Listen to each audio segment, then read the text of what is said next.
Good afternoon or good evening, depending on where you might be. My name is Kevin Michael Grace, and this is the Kevin Michael Grace Show.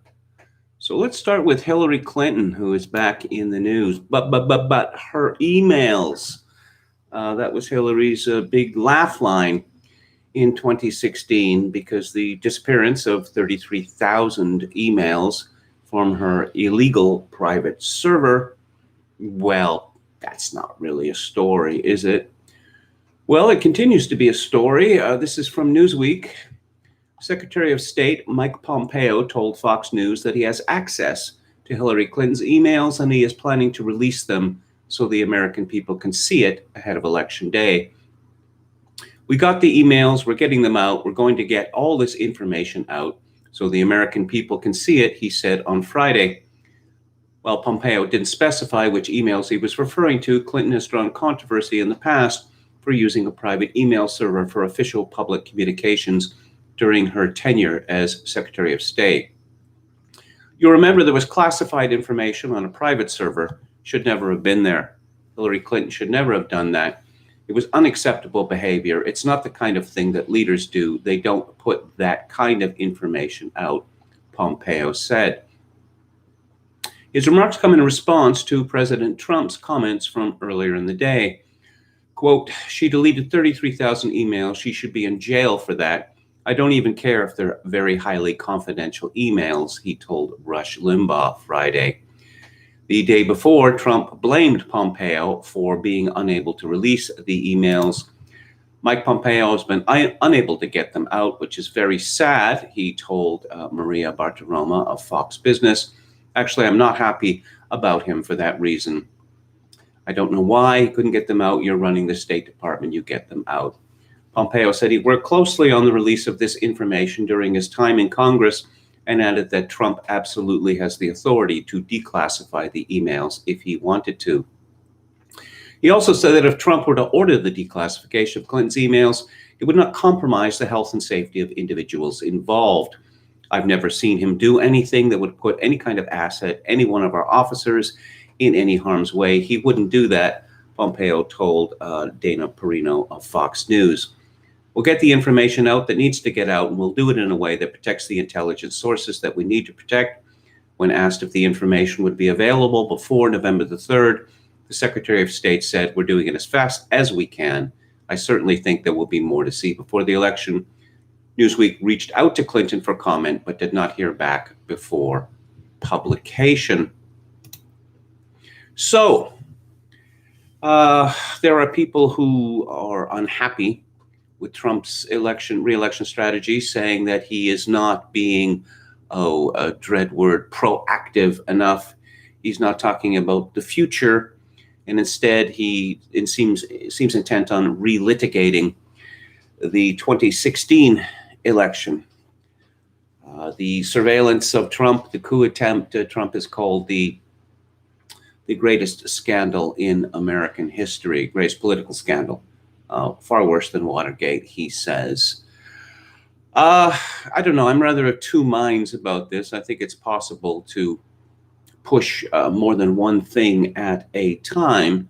I believe what Trump is trying to do here is to indicate to people, particularly his supporters or would-be supporters, just how dangerous his opponents are, that they seem to be determined to end representative government in the United States. And certainly since 2016, the deep state has made it known that no, the president of the United States is not in charge of us. We are in charge of him, and we will keep him on a leash, and we will punish him as we deem necessary. Of course, these people are in no way accountable, actually, to anyone except the president of the United States and Congress.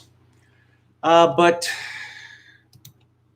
this election, well, one of the things that it will determine is, in fact, whether the president of the United States gets to be the president of the United States.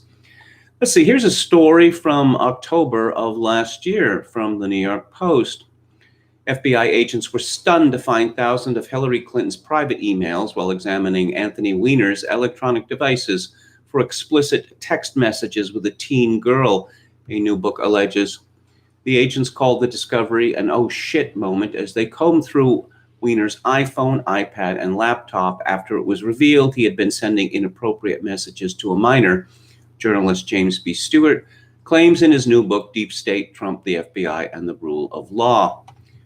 Within hours of the September 26, 2016 search warrant, FBI technicians noticed there were 340,000 emails on the laptop between Clinton and her top aide, Weiner's wife, Huma Abedin, many of them from domain addresses such as hillaryclinton.com and state.gov. In an FBI briefing later that week, one participant said the revelation was like dropping a bomb in the middle of the meeting. But the discovery fell through the cracks because top FBI officials were overwhelmed by the Russia probe, Stewart wrote. And as we now know, the Russia probe was a hoax from start to finish, which was conjured in order to draw attention away from Hillary's emails. A determined New York FBI agent was scared by what he had found and pressed his superiors to finish the job. I'm telling you that we have potentially 10 times the volumes that Director Comey said we had on the record, the agent recounted to Stewart. Why isn't anyone here?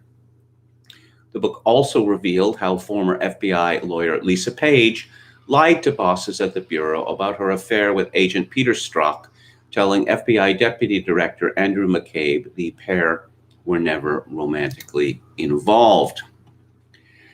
Here's an essay from American Greatness yesterday, One Step Closer to Despotism.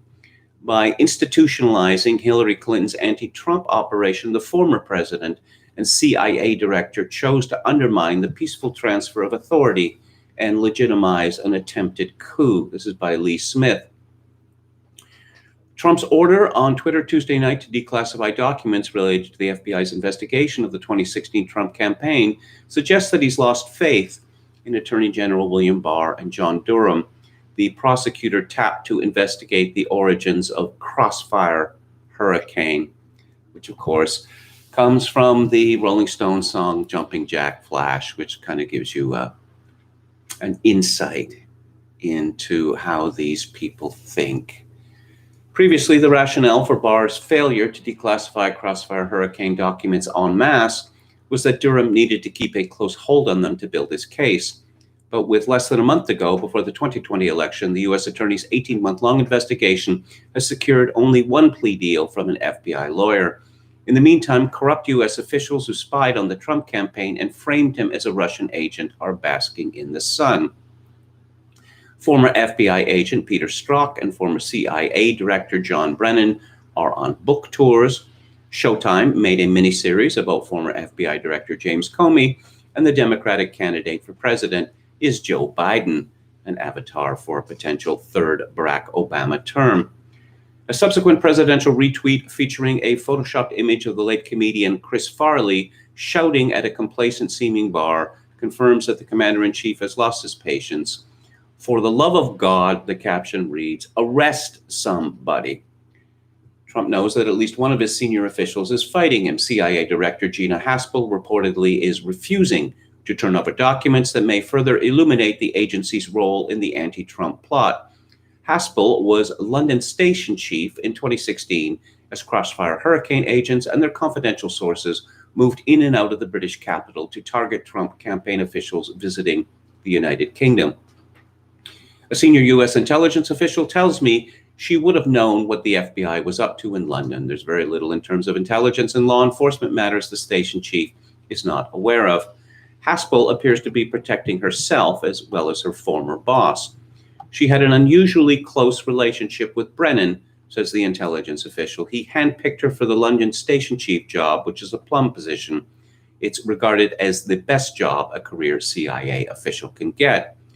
Documents declassified over the last several days have shed light on the role Brennan played in the anti-Trump plot. Last week, Director of National Intelligence John Ratcliffe released a letter about information U.S. spy agencies obtained in late July 2016 regarding an assessment made by Russian intelligence. Brennan briefed Obama and other senior officials on the finding. Moscow had assessed that Hillary Clinton approved of a plan concerning U.S. presidential Donald Trump and Russian hackers hampering U.S. elections as a means of distracting the public from her use of a private mail server. That is, Obama and his top aides knew about the anti-Trump plot before the election. Big deal, says Brennan in TV appearances to push his new book. It's just politics. The problem that as CIA director, he spent his time running a political operation targeting one party to assist another. That's against the law. In August, weeks after the CIA received the Russian analysis, Brennan pushed what he knew was the Clinton campaign's disinformation operation to former Senator Harry Reid. Days later, the then Senate Minority Leader wrote a public letter to Comey demanding he investigate the suspicious ties between Trump associates and Russian officials about which Brennan briefed him. Those false allegations were drawn from reporting attributed to Clinton campaign contractor Christopher Steele. In December 2016, Obama ordered Brennan to conduct the intelligence community assessment, finding that Putin had helped Trump to victory. By institutionalizing Hillary Clinton's anti-Trump operation, the former president and CIA director chose to undermine the peaceful transfer of authority and legitimize an attempted coup. Now, I suppose one of the risks that Trump runs is he'll find himself in the position that Bob Dole was in 1996 as the Republican candidate running against Bill Clinton. People mocked him for saying, "Where's the outrage?" And Trump could find himself in that position, I suppose. But of course, Trump is a far more formidable figure than Bob Dole was. Jim Kunstler writes this morning, the Coen brothers must be writing Nancy Pelosi's script now, a kind of Macbeth update set in a swampy Potomac lowland at Halloween. Madam Speaker rides her fabled scepter up in the night sky around the Capitol dome, across the moon's laughing face to the White House, trailing vapors of hatred and malice as she curses the golden golem within. Her mask matches her designer frock, woven of cobwebs with dark strands of enmity. Her hair is perfect, her flight path not so much, as the golem below easily shoots her down through the Oval Office window with a rubber band and a paperclip, and she augurs, smoldering into the rose garden. Fade out. Well, tomorrow is here, and exactly the hour this blog regularly gets posted is when Mrs. Pelosi aims to announce her latest scheme for ousting Trump. Perhaps a bill for some kind of new 25th Amendment commission to work around the inconvenience of the law as currently configured. That is an executive branch prerogative. The stunt has two purposes. One, to paint Trump as unfit, a song as old and boring now as I Am Woman, Hear Me Roar, and two, to put up a smokescreen diverting voters' attention from her obdurate refusal to compromise on the latest coronavirus relief bill. The paranoid hysteria on display among the party of chaos suggests that those polls showing old white Joe Biden up 12 points may be just more media disinfo. The purpose to claim when the time comes that the president won election by some kind of subterfuge and justify an all-out post-November 3rd lawfare offensive to challenge the ballots in every swing state and do exactly what they are blaming Trump for in advance, confounding an orderly resolution of the people's will. Is it possible that some Democratic Party voters begin to suspect that the party officials running this game have lost their minds? A good signifier, of course, is the ghostly figure carrying their battle flag, Biden, the Flying Dutchman candidate whose mind slips in and out of fog banks as he navigates the shoals of defeat. Why did the party ship out with him on the poop deck? My guess would be to deflect indictments of himself and many other former officials as the steady flow of documentary evidence gets released by new Director of National Intelligence John Ratcliffe, including a batch this past week showing pretty inconvertibly that everybody and his uncle in the Obama executive branch was keenly aware that Russiagate was a Hillary campaign ploy and allowed themselves to be weaponized into the scheme under the assumption that she couldn't lose and they'd never be found out. She lost. They're found out. Grand juries have been convened by Durham. Something wicked is coming their way. Their ship is going down, and the rats are all squeaking desperately in the scuppers at the rising water. Won't this all be a shock to that crew of media fabulists who stupidly maintain that the Mueller report actually found something? The David Frenches, Max Boots, and Rachel Maddows of this world, and their true believer followers. History is rhyming again.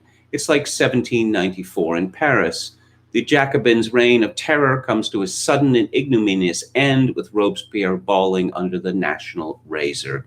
So does today's reign of perfidious sedition close, with Jim Comey bawling, "I can't recall," into his laptop.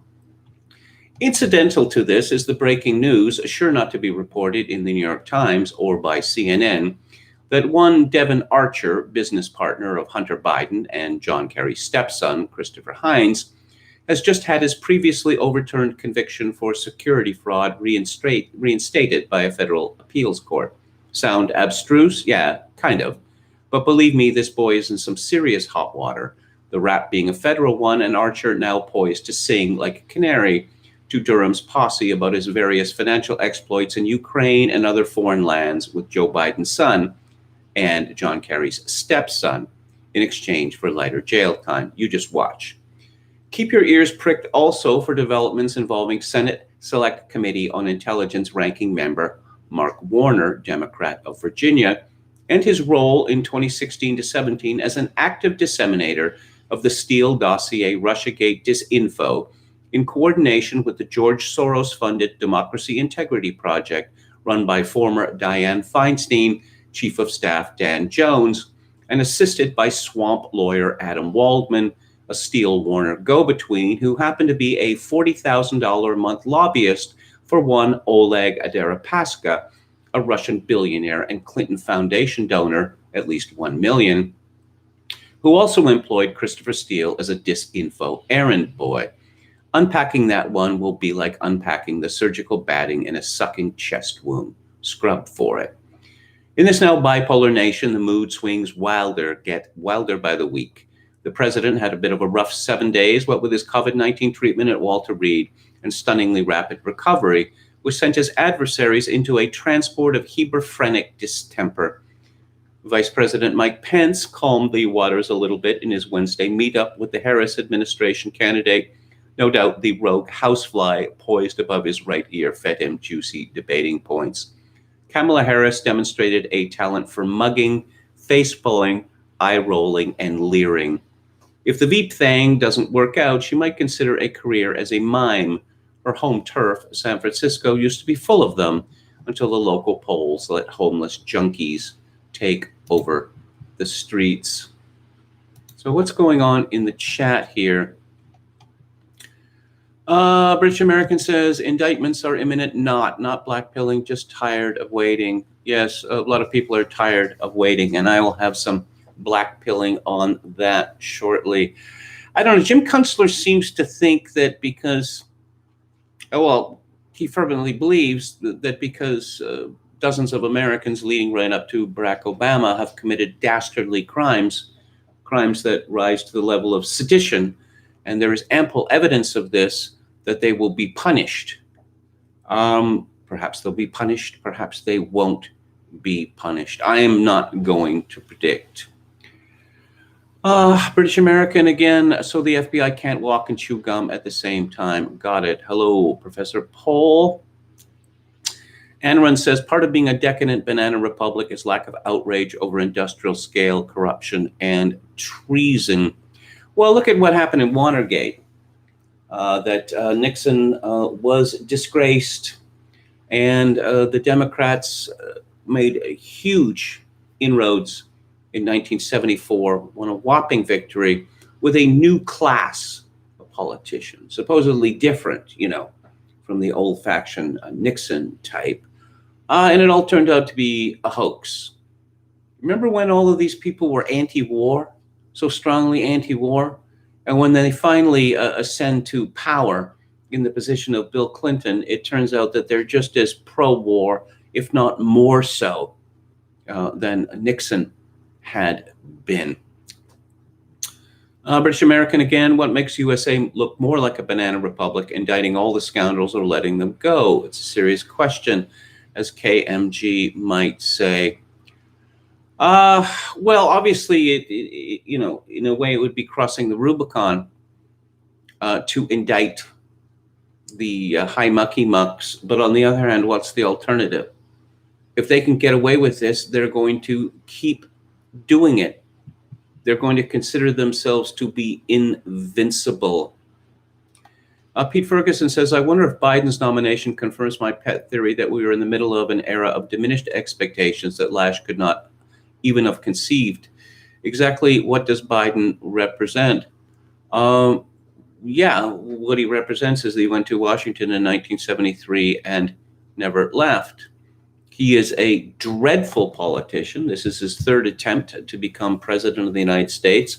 The first two flamed out rather spectacularly amidst fits of anger on his part, plagiarism, consistent lying about his academic achievements. Remember, this is a man who finished 5th in the New Hampshire primary. But the Democratic Party, the grandees of the Democratic Party, decided we can't have Bernie Sanders as our candidate, so we are going to go with a doddering, corrupt old man who has achieved absolutely nothing in his life. Again, British American, anyway, indict them already. First indicted should be 6'9" goofball amnesia patient, James Comey. David Wright, the 25th Amendment ploy is a twofer. Trump wins, start the process just like 2016 impeachment, or Biden wins, easy peasy move to install Harris. Heck McNeck, DC is circular firing squad within a glass house atop of House of Cards. Arrests will not happen. I'm really not so sure about that because Trump is a rank outsider. And if you saw the 2016 dinner honoring the former governor of New York, who was Democratic nominee for 19th, Al Smith, he just made it clear how much he absolutely detests these people. Okay. Punishment is for the lower orders, says Isaiah Selassie. Well, yeah, I mean, there's a big problem in predicting the future by extrapolating from the past, because every so often things change. And this could be one of those times when things change. Again, from Isaiah Selassie, Watergate was a different era. Ethical standards were still a pretense. Yeah, I guess they were. But as I've mentioned before, and this isn't my insight, it's the English novelist, historian A.N. Wilson's. He wrote a book about a biography of Hilaire Belloc, and Belloc was what you might call a muckraker, as was G.K. Chesterton and his brother Cecil. And this tradition continued and extended with Private Eye magazine, which started in the 1960s, which exposed all these British scandals. But it was Wilson's fear that the constant exposure of scandals simply led to greater and greater cynicism and the assumption that everyone is a crook and there's nothing that can be done about it. This is from Axios. Barr tells Republicans Durham report won't be ready by election. He's begun telling top Republicans that the Justice Department's sweeping review into the origins of the Russia investigation will not be released before the election. Why it matters, again, that irritating trope Republicans had long hoped the report would be a bombshell containing revelations about what they allege were serious abuses by the Obama administration and intelligence community, probing for connections between President Trump and Russia. This is the nightmare scenario. Essentially, the year and a half of arguably the number one issue for the Republican base is virtually meaningless if it doesn't happen before the election, a GOP congressional aide told Axios. Politico first reported that Durham is not expected to release information related to this probe. I don't really know why this is a surprise, because we were told by all the experts a couple of months ago, that Labor Day was the deadline, because anything coming after Labor Day would be seen as direct political interference in the election. What we're hearing, Barr is communicating that Durham is taking his investigation extremely seriously and is focused on winning prosecutions. Well, of course, if Biden wins the election, there will be no prosecutions, and any prosecutions that are initiated will be dismissed, as will Durham. According to one of the sources briefed on the conversations, Barr said Durham is working in a deliberate and calculated fashion, and they need to be patient. Yeah, that's what we heard about Jeff Sessions, isn't it? Patience, patience, patience. And it is coming up on 4 years now. Emerald Robinson, I guess, is blackpilling on this. She is a White House correspondent for Newsmax, and I must say, a very attractive woman. Paul Sperry had tweeted, AG Barr buckled in most momentous battle in Washington's history. He had 19 months to armor up and win this battle, 19 months to clear the decks and throw every resource at Durham to put probe in high gear, but he deployed just a handful of prosecutors and retired agents moving at glacial tempo. Robinson comments, savage tweet, but fair. Yeah. Josh Kaplan had tweeted, 49,669 incorrect absentee ballots sent out in Franklin County, Ohio, say election board officials. Alan Bakari commented they are going to steal it. And if you speak out against it, Twitter, Facebook, and Google will ensure no one hears your message. More on that later. RIB Bill Barr's credibility. Trump tells Rush Limbaugh that he does not believe AG Bill Barr and Durham are conducting a serious investigation and will indict anyone after the election. Trump, if we lose this election, it all goes away. And a tweet thread. It's time to explain the Barr-Durham disaster. What did Trump tell us yesterday about Spygate? He didn't know why Barr was stalling. He didn't know what happened to Durham. He said Bush, Obama, Clinton people at DOJ were protecting the Clintons. That's bad. Trump also said Barr had failed to clean house at the Department of Justice. Barr has also failed to release fully declassified docs. What Barr has managed to do today, leak to left-wing site Axios that no Durham report will appear until after the election. That's total failure. Sean Davis has reported Gina Haspel at CIA is blocking release of Spygate docs. FBI Director Wray is doing the same. These agency heads are protecting the institutions rather than providing accountability. Barr is doing it too. It's obvious the Durham investigation is a sham. Paul Sperry reported that the Durham team is very small compared to Mueller team and staffed by retired agents. Durham picked a Democrat as his deputy, and she just quit publicly before indicting anyone. Durham leaks that he's scared to be seen as political. It's a sham. What DOJ sources close to Durham actually spent their time doing was calling conservative media reporters to promise indictments were coming.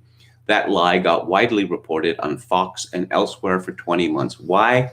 To keep Republicans quiet all the way into the 2020 election. I can make this prediction.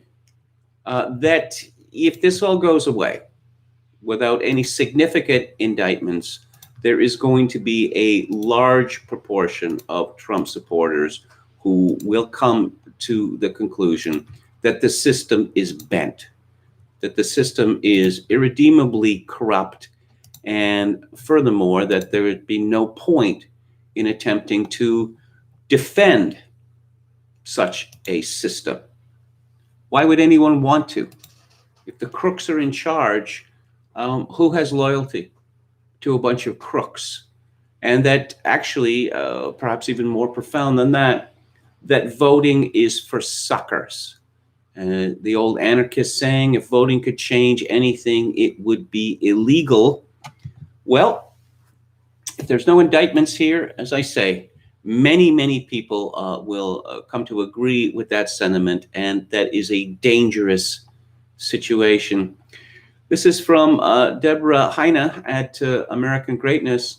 C-SPAN debate moderator creates stir with public tweet to Scaramucci about Trump. Steve Scully, a former Biden intern, he also worked for Ted Kennedy, the C-SPAN host who was slated to moderate the October 15th town hall debate with President Trump and former VP Joe Biden, created a stir on Twitter Thursday night when he asked Anthony Scaramucci, a rabid Trump critic, for advice on whether he should respond to the president. Scully now claims that his Twitter account was hacked. Yes, just like all of these celebrities who send out all these drunken late night tweets. No, it wasn't me. I was hacked. Earlier in the evening, Trump told Sean Hannity that the potential C-SPAN moderator had an anti-Trump bias and once interned for Joe Biden. He's a never Trumper, and I think someone said he worked for Biden at one point. These are the people we get. With this objectivity already in question, Scully asked the Trump-hating Scaramucci publicly on Twitter if he should respond to the president. And here's the entirety of the tweet. At Scaramucci, should I respond to Trump? Now, people are suggesting that Steve Scully doesn't know how Twitter works, that he thought that he was sending a direct message to Scaramucci, whereas he was sending this out to the whole world. Yeah, Scaramucci served as the president's White House communications director during a tumultuous 10-day period in July 2017 until Trump fired him. The Mooch, as they call him, tweeted back that he should ignore the president. He's having a hard enough time. Some more bad stuff about to go down. Trump withdrew from the town hall forum after the debate commission announced that the candidates would have to participate remotely from their homes. Biden has since withdrawn from the debate and has already scheduled an ABC News town hall for the same night. It's one thing to be duplicitous, but it's another thing to be stupid and incompetent. The I was hacked defense, well, it's hacky, isn't it? This is from the conservative treehouse. Put this in the things that make other things make sense file and give full credit to Revolver News for the research and citation assembly. You might have seen Presidential Debate Commission co-founder Frank Fahrenkopf on Fox last night, trying desperately to explain and justify why the presidential debates were randomly modified to be a virtual format. However, a terrific, deep investigative dive into the background of Fahrenkopf and the people who make up the debate commission reveals a scale and scope of ideology that is almost jaw-dropping in sunlight, and that research completely explains how and why this group has supported far-left candidates for decades. Quote, the nominally Republican chairman of Presidential Debate Commission, Frank Fahrenkopf, is both a co-founder and current board member of the International Republican Institute, a top color revolution propaganda outfit. The IRI was run by never-Trump neoconservative John McCain for decades. It is closely linked to the thoroughly discredited Steele dossier at the center of the Russia hoax, unquote. Kayleigh McEnany had said the Commission on Presidential Debates is little more than a commission to re-elect Joe Biden. And if you look at the Revolver piece, you will find a list of other names associated with the Presidential Debate Commission who are, let's say, they glow in the dark. From the U.S. Sun, Nancy Pelosi has unveiled her 25th Amendment plan to oust the president from office after she accused Donald Trump of being in an altered state. The House Speaker released the plan during a press conference on Friday. Pelosi mentioned that due to the drugs that Trump has been on since he was diagnosed with COVID last week, medical professionals say this could have an impact on judgment. None of these medical professionals have examined Donald Trump. The comments come less than 24 hours after the Democrat questioned if the president would be thinking clearly due to the medication. What medication is Nancy Pelosi on?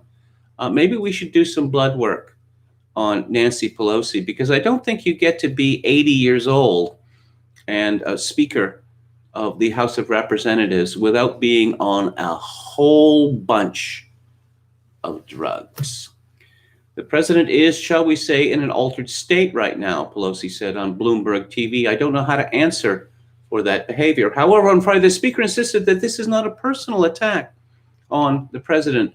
What presumably she's doing this out of love, is she? Trump tweeted today, crazy Nancy Pelosi is looking at the 25th Amendment in order to replace Joe Biden with Kamala Harris. The Dems want that to happen fast because Sleepy Joe is out of it. But Pelosi said, this is not about President Trump. He will face the judgment of the voters. But he shows the need for us to create a process for future presidents. Any of us who is under medication of that seriousness is in an altered state. Once again, why don't we take a blood sample from Nancy Pelosi and see exactly how much Goofenthal she is on. An extraordinary move, Pelosi said she would push for a commission to be set up to allow Congress to sack Trump via the 25th Amendment. Of course, that's not how the 25th Amendment works. And Nancy Pelosi knows that very well. Presidents have only transferred power 3 times since 1967 when the 25th Amendment was ratified. Former President Reagan did so briefly in 1985 when he underwent a colonoscopy, giving power to Veep George H.W. Bush. When George W. Bush underwent colonoscopies in 2002 and 2007, he similarly turned power over to Vice President Dick Cheney. This year becomes more and more fantastic. This is from Mediaite, Colby Hall. Fox News has announced that President Donald Trump will do his first on-air interview since being diagnosed with COVID-19 Friday night. The interview will air at 8 p.m. on Tucker Carlson tonight and will be conducted by Dr. Mark Siegel, who will conduct a medical evaluation and interview during the program. It is not clear from the Fox News report if this interview will occur live on air, but it will almost certainly be pre-taped earlier in the day. Since being released from Walter Reed Monday evening, Trump has done 2 phone interviews, first with Fox Business's Marie Bartiromo Thursday morning, then with Fox News' Sean Hannity Thursday night. Viewers of Trump's interview with Hannity heard a raspier voice with the president pausing to cough or clear his throat a few times. There are a lot of videos out there of Nancy Pelosi going into coughing fits, which last for extensive periods of time.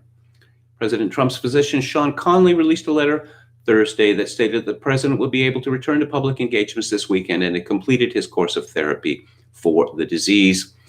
Quote, Saturday will be day 10 since Thursday's diagnosis, and based on the trajectory of advanced diagnostics the team has been conducting, I fully anticipate the president's safe return to public engagements at that time, unquote. Oh, there is legitimate concern that Trump is still recovering from the ill effects of the potentially deadly COVID-19 contagion, with many medical professionals averring that he still shows the symptoms of someone with pneumonia. Oh, yes. George Soros. What does George Soros think about what's going on? He's a rather gnomic fellow, actually, but there's all the tentacles of his various organizations. This is from the National Pulse, and it is by Natalie Winters. The New York Times called for international intervention in the forthcoming presidential election, insisting the Democratic Party invite the United Nations and a host of George Soros-linked groups to interfere with the election outcome. The opinion editorial entitled America May Need International Intervention was penned by Peter Beinart, who has just moved to the New York Times. In another example of their vaunted diversity, in over 1,000 words, Beinart makes the case for foreign election interference under the auspices of the notoriously globalist anti-Trump United Nations, specifically the body's Human Rights Council. The Human Rights Council hosts egregious human rights abusers such as China, Somalia, Sudan, Venezuela, and Qatar. Despite this, Beinart tees up his piece, insisting even Democrats might find it hard to imagine, but the leader of the free world would benefit from United Nations oversight. Beinart insists that Democratic presidential candidate Joe Biden should follow Svetlana's Tikhanovskaya's example and appeal to the world for help.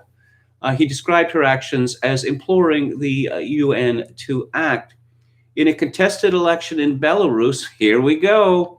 Tikhanovskaya represents the globalist pick who lost to duly elected populist Alexander Lukashenko, a candidate that establishment forces have been attempting to undermine.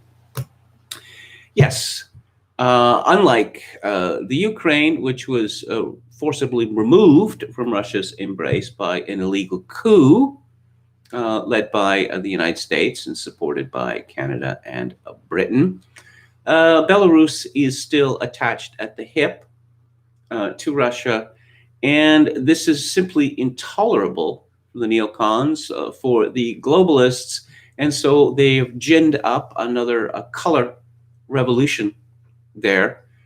I have to say that Vladimir Putin's forbearance in these continual attempts to undermine his country, to interfere in his backyard, his forbearance is really quite remarkable, or so it seems to me.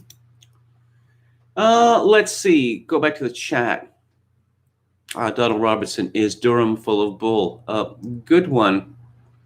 Bulgarian horticulture specialist PhD says if it hasn't happened by now, then it's not coming. Head McNeck says,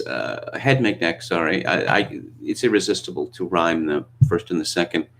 Barr might end up as being disappointing for us as Mueller was for the other side. Donald Robertson says Barr is a Jew. He is half Jewish by birth. He is a practicing Roman Catholic.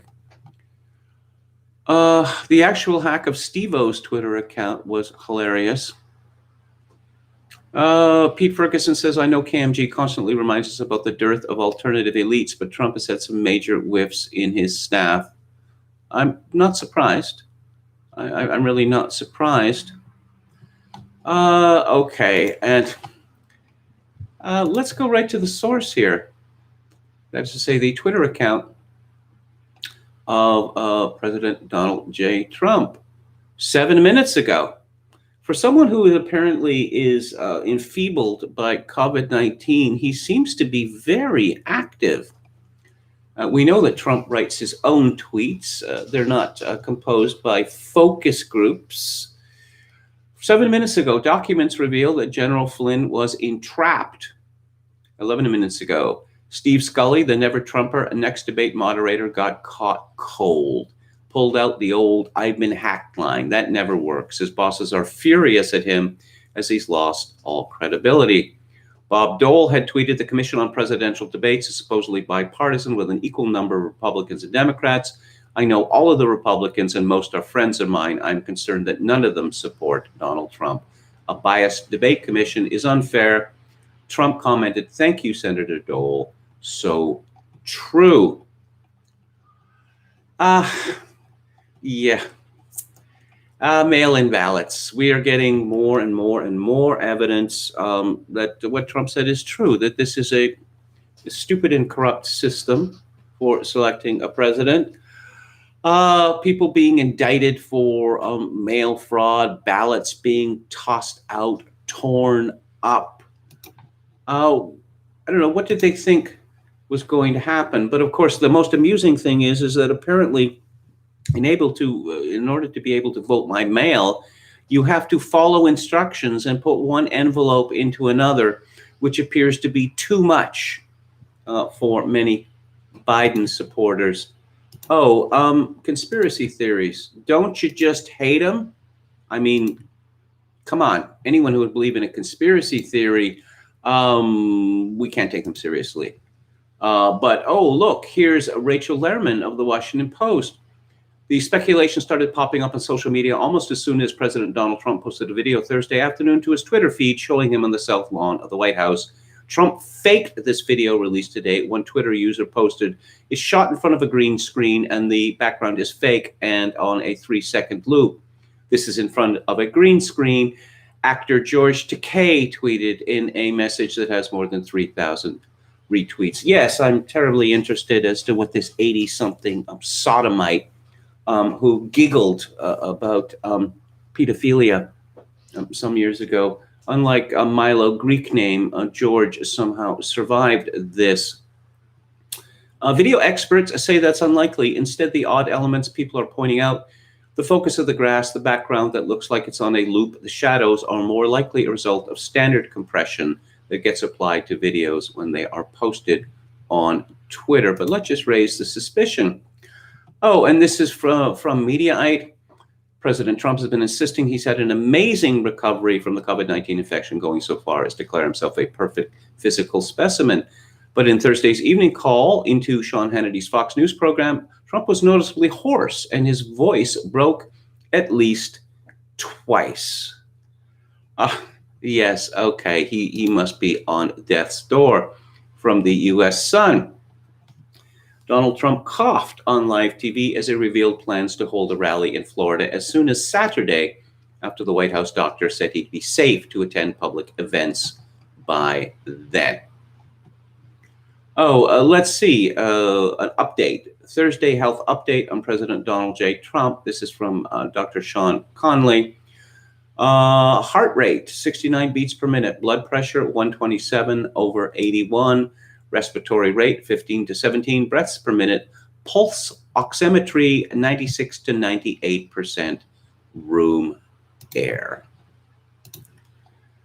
Oh, yes, this right-wing plot to kidnap the governor of Michigan.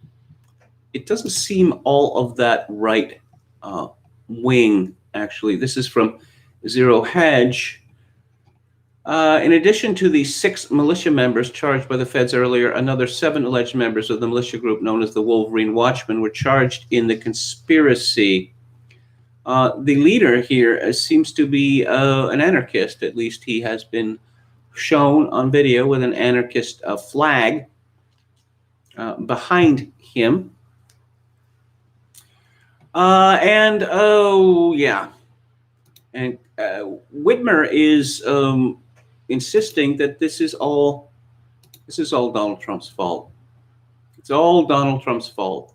He tweeted out "Liberate Michigan," which was supposedly, I guess, a code message for kidnap the governor of Michigan. And if you believe that, you'll believe anything. How about the polls? Martin Daubney, let's see, journalist for 25 years, former member of the European Parliament, now chief presenter, editorial director with Unlocked UK. He tweets, "A fascinating study shows Trump voters are twice as likely to refuse to reveal voting intentions over phone polls, 10.1% to 5.1%. Why? Polls are biased. They don't trust they are anonymous, and it's dangerous to admit you're not a liberal. It's going all the way. Furthermore, many said they would actually lie. Trump voters say they are choosing Biden, giving a double boost to Dems. For this reason, many quietly predict Trump will again romp home." Well, not much longer to wait. Let's check in with a J5 Killer. He gave me a name check earlier today with regard to his prediction. Here's my map. As of today, Trump gets 334 electoral college votes. New Mexico and Nevada flip because of Hispanics. Rust Belt, New Hampshire, and Maine because of white working class turnout. Note that I've got Colorado, Virginia, and New York in light blue. Those are my landslide states, the next to fall. Yes, I know it's very optimistic, but in my favor, I called 2016 exactly right, with 310 electoral college votes in an interview I did with KMG Victoria, that's me, at the end of September 2016. My gut is telling me this is a bigger win than 2016 and that Trump gets the popular vote. Biden's in Nevada. really expanding that electoral map. I'm going to record to predict that Trump flips Nevada, guaranteed.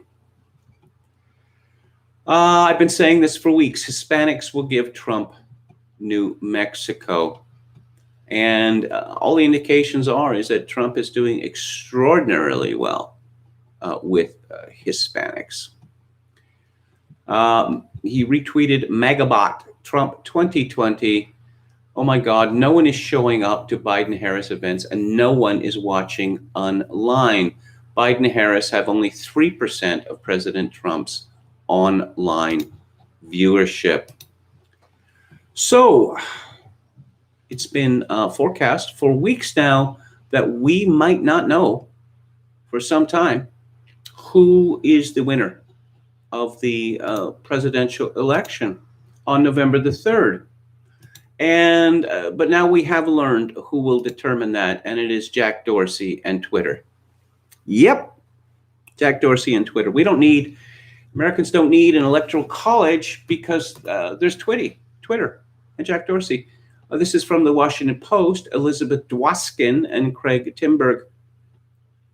Twitter will impose new warnings on politicians' lies, restrict premature declarations of victory, and block calls for polling violence or other disruptions, the company announced today as it rolled out wide-ranging changes designed to harden the platform against abuse related to the U.S. election November 3rd.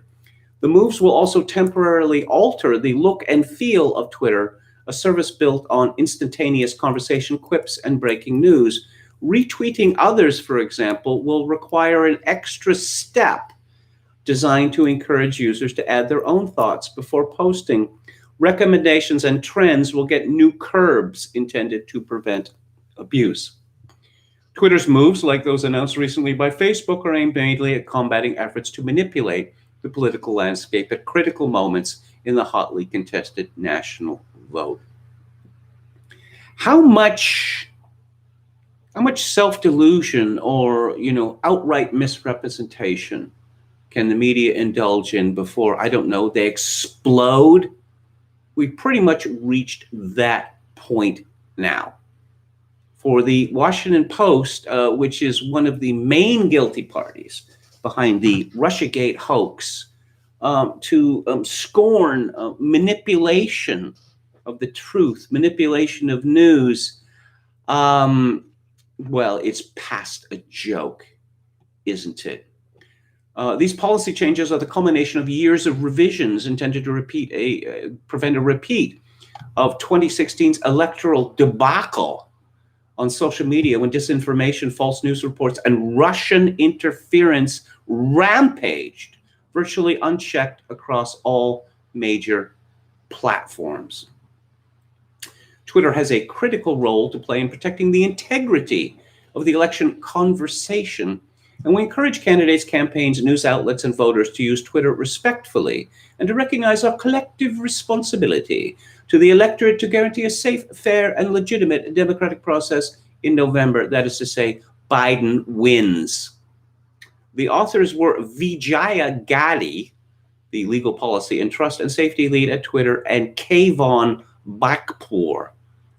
I couldn't find any Americans to be in charge of this. The moves are likely to intensify the platform's contentious relationship with Trump and Republicans who have reacted to restrictions by claiming, without offering systematic evidence, that the changes are intended to squelch conservative political speech and ideas. Trump campaign spokeswoman Samantha Zagar said in a statement Friday, "Make no mistake, this corporation is attempting to silence voters and elected officials to influence our election, and this is extremely dangerous for our democracy."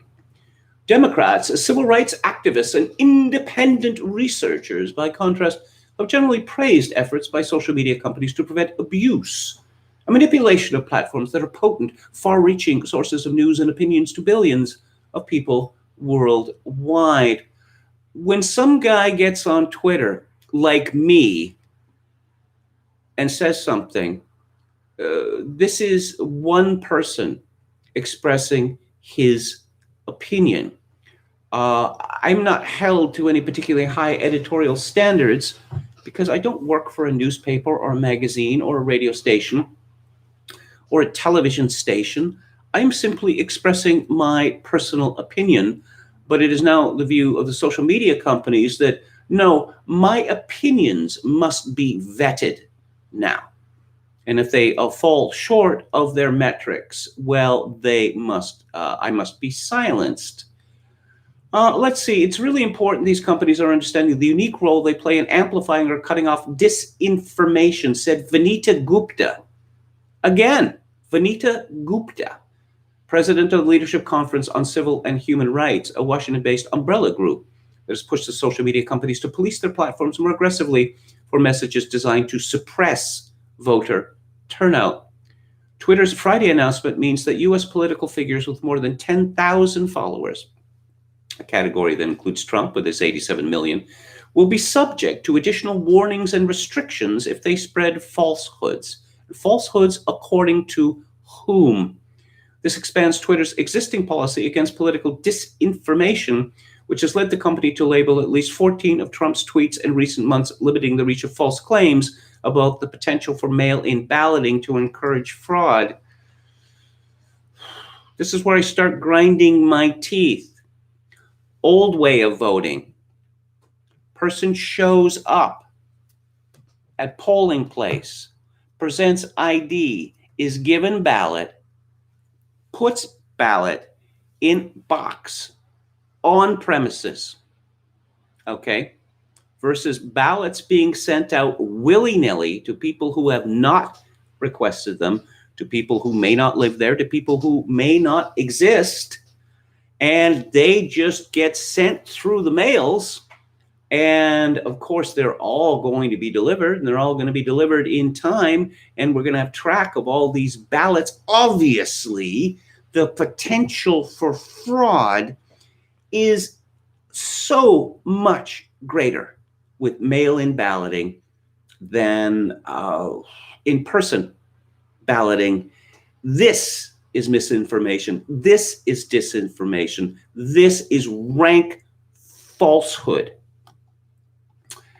Premature claims of victory made before officials or credible news sources have called the election also will get labeled with users directed to Twitter's election page. The company said any tweet related to the presidential or congressional elections that the company's moderators say encourages interference in the voting process, especially if the tweet encourages violence, will be removed. For ordinary users, the most visible changes will be the steps Twitter is taking to slow rapid-fire retweeting of others. Starting next week and continuing until the winner in the presidential election is declared. By whom? By Twitter? By Facebook? By Google? Twitter will limit the ability of users to retweet automatically. Instead, users who press the retweet button will encounter a screen that asks them to quote tweet or provide commentary above the tweet they wish to share. Users will still be able to retweet without a quote, but the process adds extra friction and an extra step, the company said.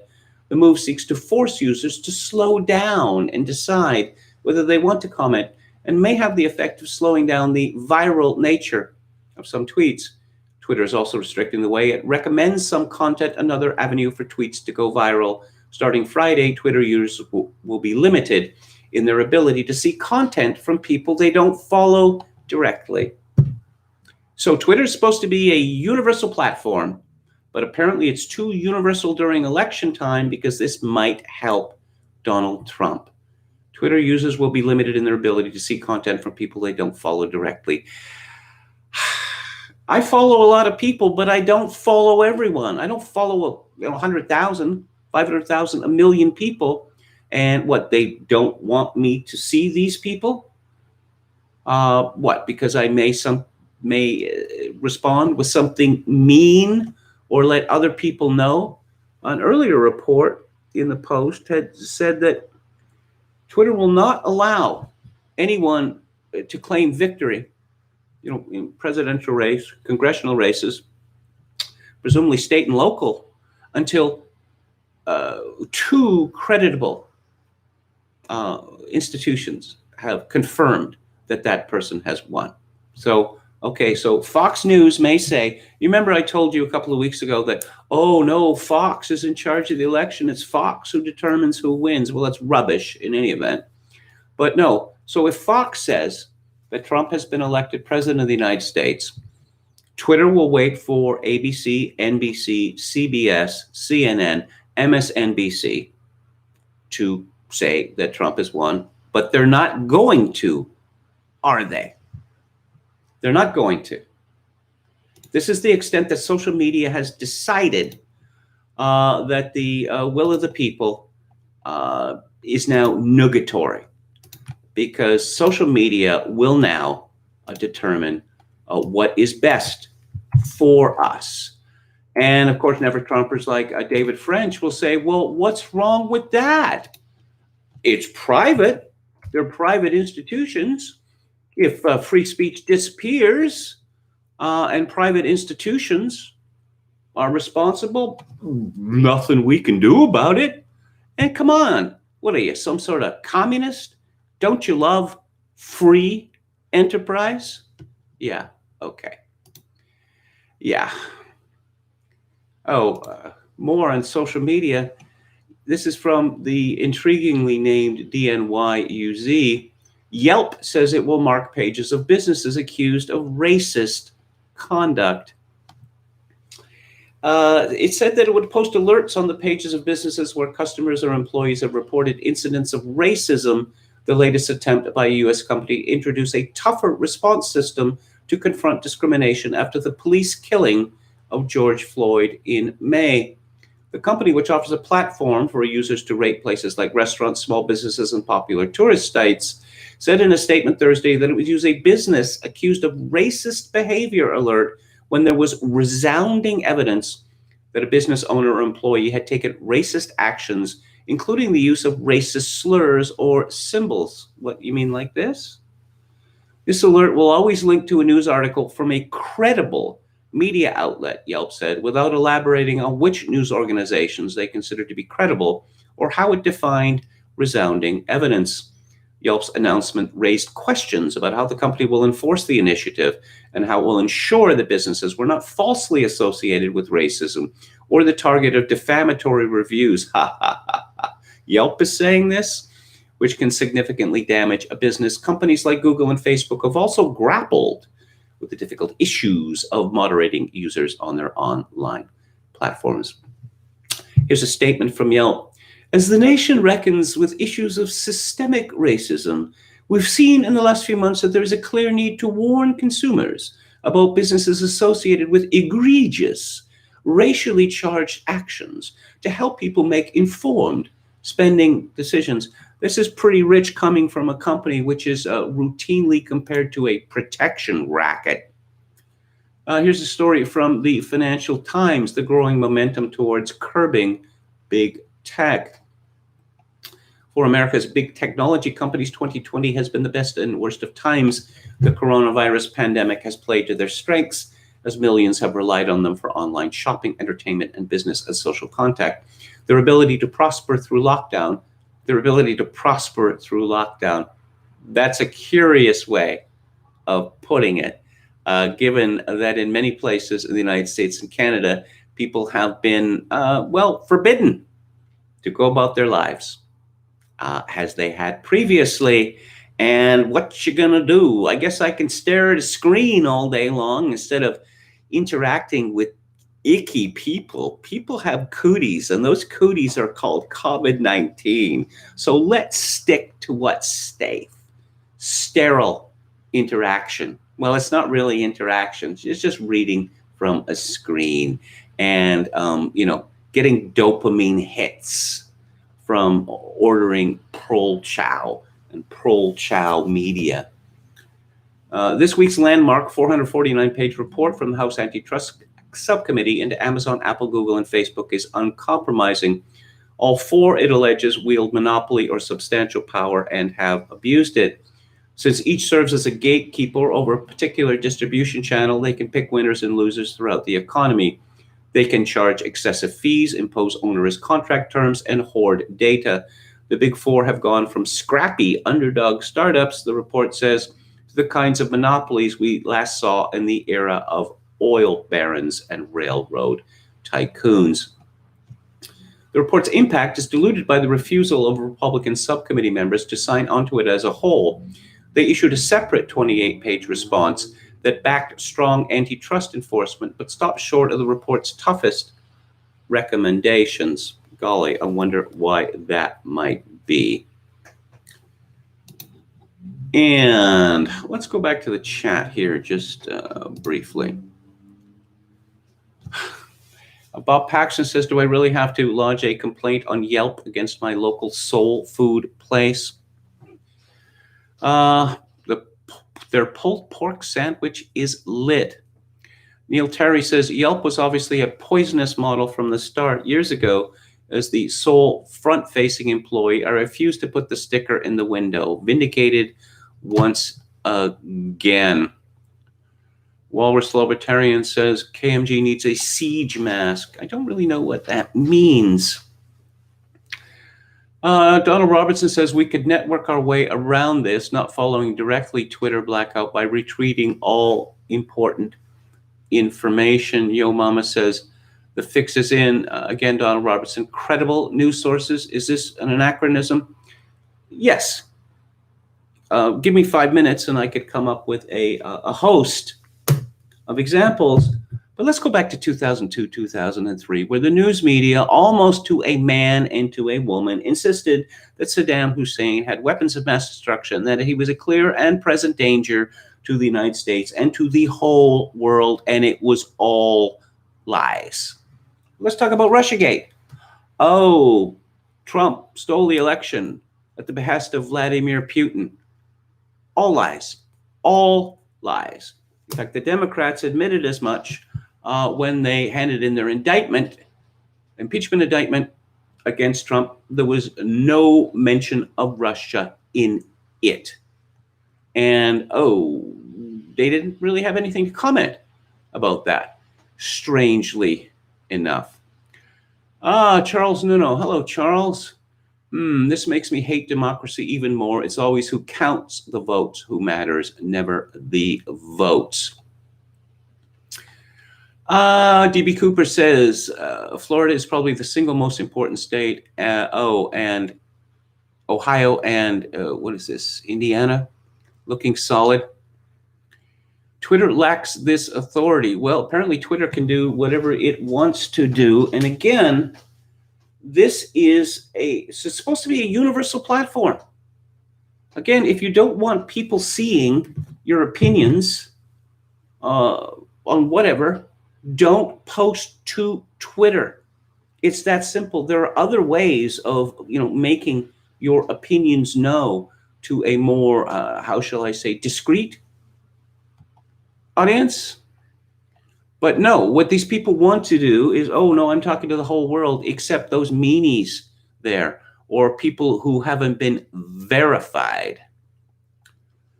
DB Cooper says Trafalgar was the best pollster of 2016, and they are showing the upper Midwest with a Biden edge, but in play. Well, there's assumptions there. There's assumptions about, voter enthusiasm.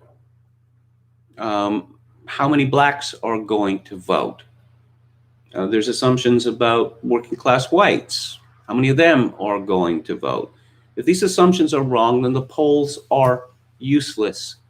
I really wish, and people are talking about this Rasmussen poll, which showed Biden up by 10%. Oh, he's Trump's pollster. This is all of the poll companies decide to take their results and adjust them based on what all the other polling companies are doing. This isn't my claim. This has been well demonstrated. They don't want to look like outliers. I would just like to see a lot of polls, and you'd need big numbers for this. Maybe not just, 1,000 people, but 5,000 people. Just poll people randomly, and you're going to get a whole bunch of outliers. But this assumption that they can use science to come up with these results, I think it's about to be smashed. It's about to be busted, and not before time, because once again, this is simply manufacturing consent. George Floyd Foreman says, I used to write bad Yelp reviews for Goof. My boss takes Yelpers very seriously. They're all single women spinsters. John Miller says, the RAS reports took a cliff dive ever since Scott left. Donald Robertson, more people, young people than usual, will vote because they have more time on their hands than usual. Yeah, I suppose there's that.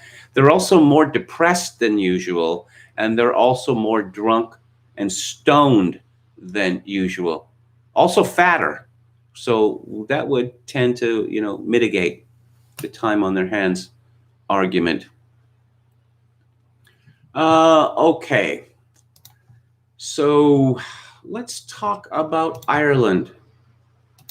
I saw a tweet today which, I don't know, rather enraged me, I must say, because there's something terrible going on in Ireland, and apparently there's nothing that can be done about it because it has been decided. I was first alerted to this by a tweet from James Kirkpatrick at VDR. Don't worry, Sinn Féin is still seething about Anglos and supports more third world immigration, so these gangs have nothing to worry about. Amazing how a party whose very name, Ourselves, has been transformed into just another import the world establishment party. This was a reaction from a tweet from theliberal.ie. Parents warned to be vigilant as new trend resurfaces on social media. And what is that trend? Parents are warned to be extra vigilant with their children, where they're going and who they're with as the nights draw in.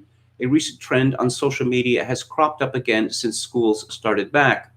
A worrying new trend is spreading on the social media page, with many saying that an Instagram page called Irish Drill TV, showing gangs of black youths attacking Irish teenagers and then forcing them to pose for pictures with them. And they give an example from Irish Drill TV. I suppose is what the Irish equivalent of World Star. The page promotes drill rap, which originated in Chicago and is a subgenre of rap that is particularly dark and violent. The thuggery is similar to a phenomenon which was common in the United States in the last few years, where black youths would randomly punch white people, often targeting women, elderly people, or children, in what was referred to as the knockout game. The knockout game was promoted on social media sites and tragically resulted in some individuals suffering brain damage and even a number of deaths. In recent months, with the rise in popularity of drill rap, and since the Black Lives Matter riots in the US, gangs of black youths in Ireland have been increasingly involved in attacks on Irish teenagers, with disturbing footage circulating online of these brutal incidents. Well, this has been circulating online for years. And, well, this raises the question, before I get into that, someone called El Zorab responded to, well, this was my response. Vigilant equals surrender. Righteous anger and retribution would be more to the point. If Ireland doesn't act now, it will be lost forever.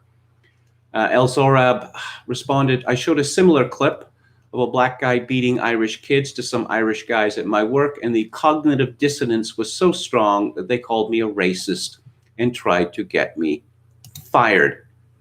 This is immigration as revenge. And increasingly, the immigrants themselves are letting us know that they regard it as revenge. Revenge for what?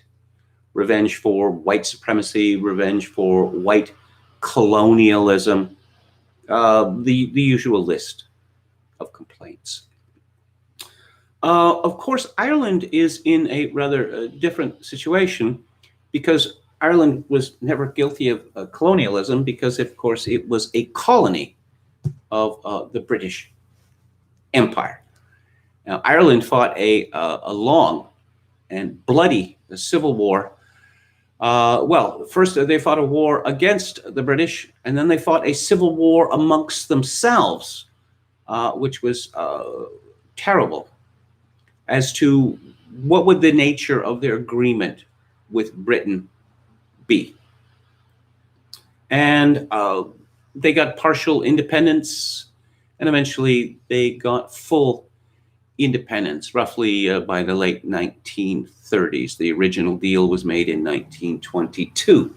So here you have a country which was willing to shed blood, a lot of blood, in order to become independent, but now it is determined seemingly to become a colony of the world. Well, why is that?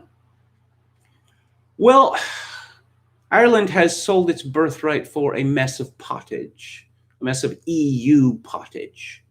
That Ireland famously voted against EU membership, but it was made clear that they would have to keep voting until they voted yes.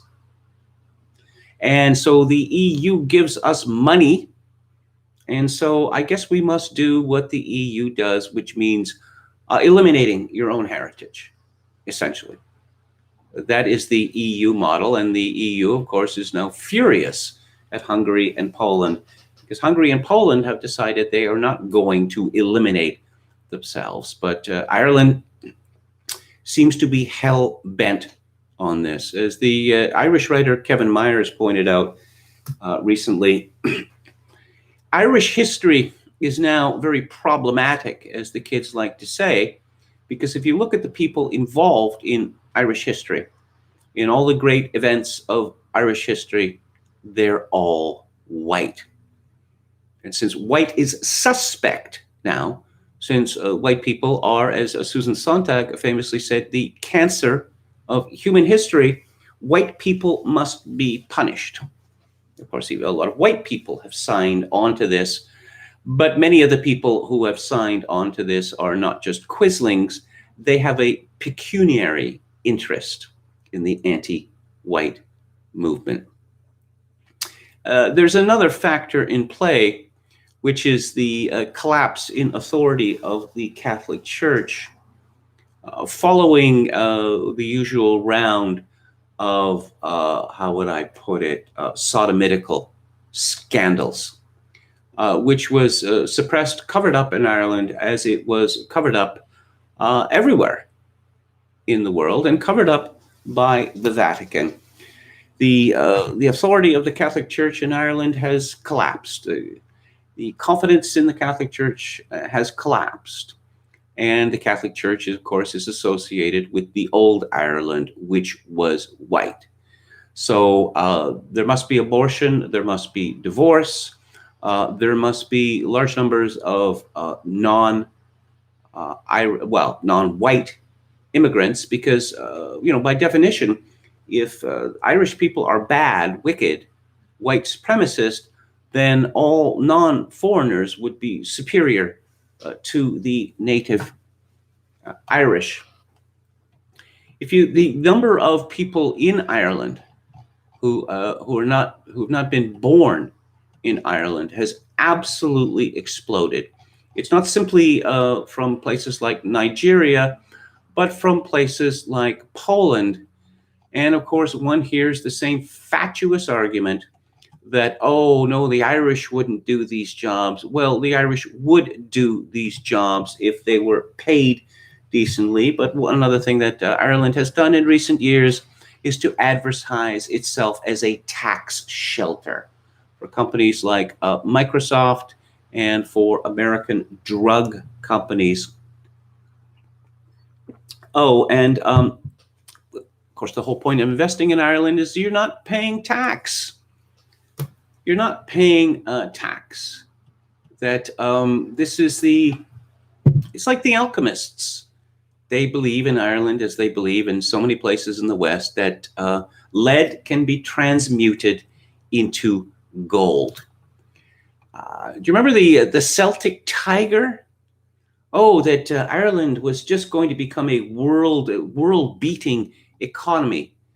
There was never any evidence for this, but the Irish government bought into it with disastrous results. One of the disastrous results being is that Ireland cannot publish a budget without getting the approval of Berlin. Now, extraordinarily large amount of money was wasted in a property boom, which very quickly became a bust, with the result that you have all these hideous condos in Dublin, many of which are unoccupied. You have the beautiful Irish countryside uglified by hideous bungalows, which have been imagined. I like this from the Migration Policy Institute. Ireland, from rapid immigration to recession. It's funny how that works, isn't it? Ireland's economic boom during the 1990s brought unprecedented levels of prosperity and helped transition it into a country of net immigration. By the early 2000s, for the first time in its history, Ireland experienced a significant inflow of migrants, both workers and asylum seekers from outside the European Union. Yes. And so we see that apparently the population of Ireland is supposed to grow to over 5 million within 20 years.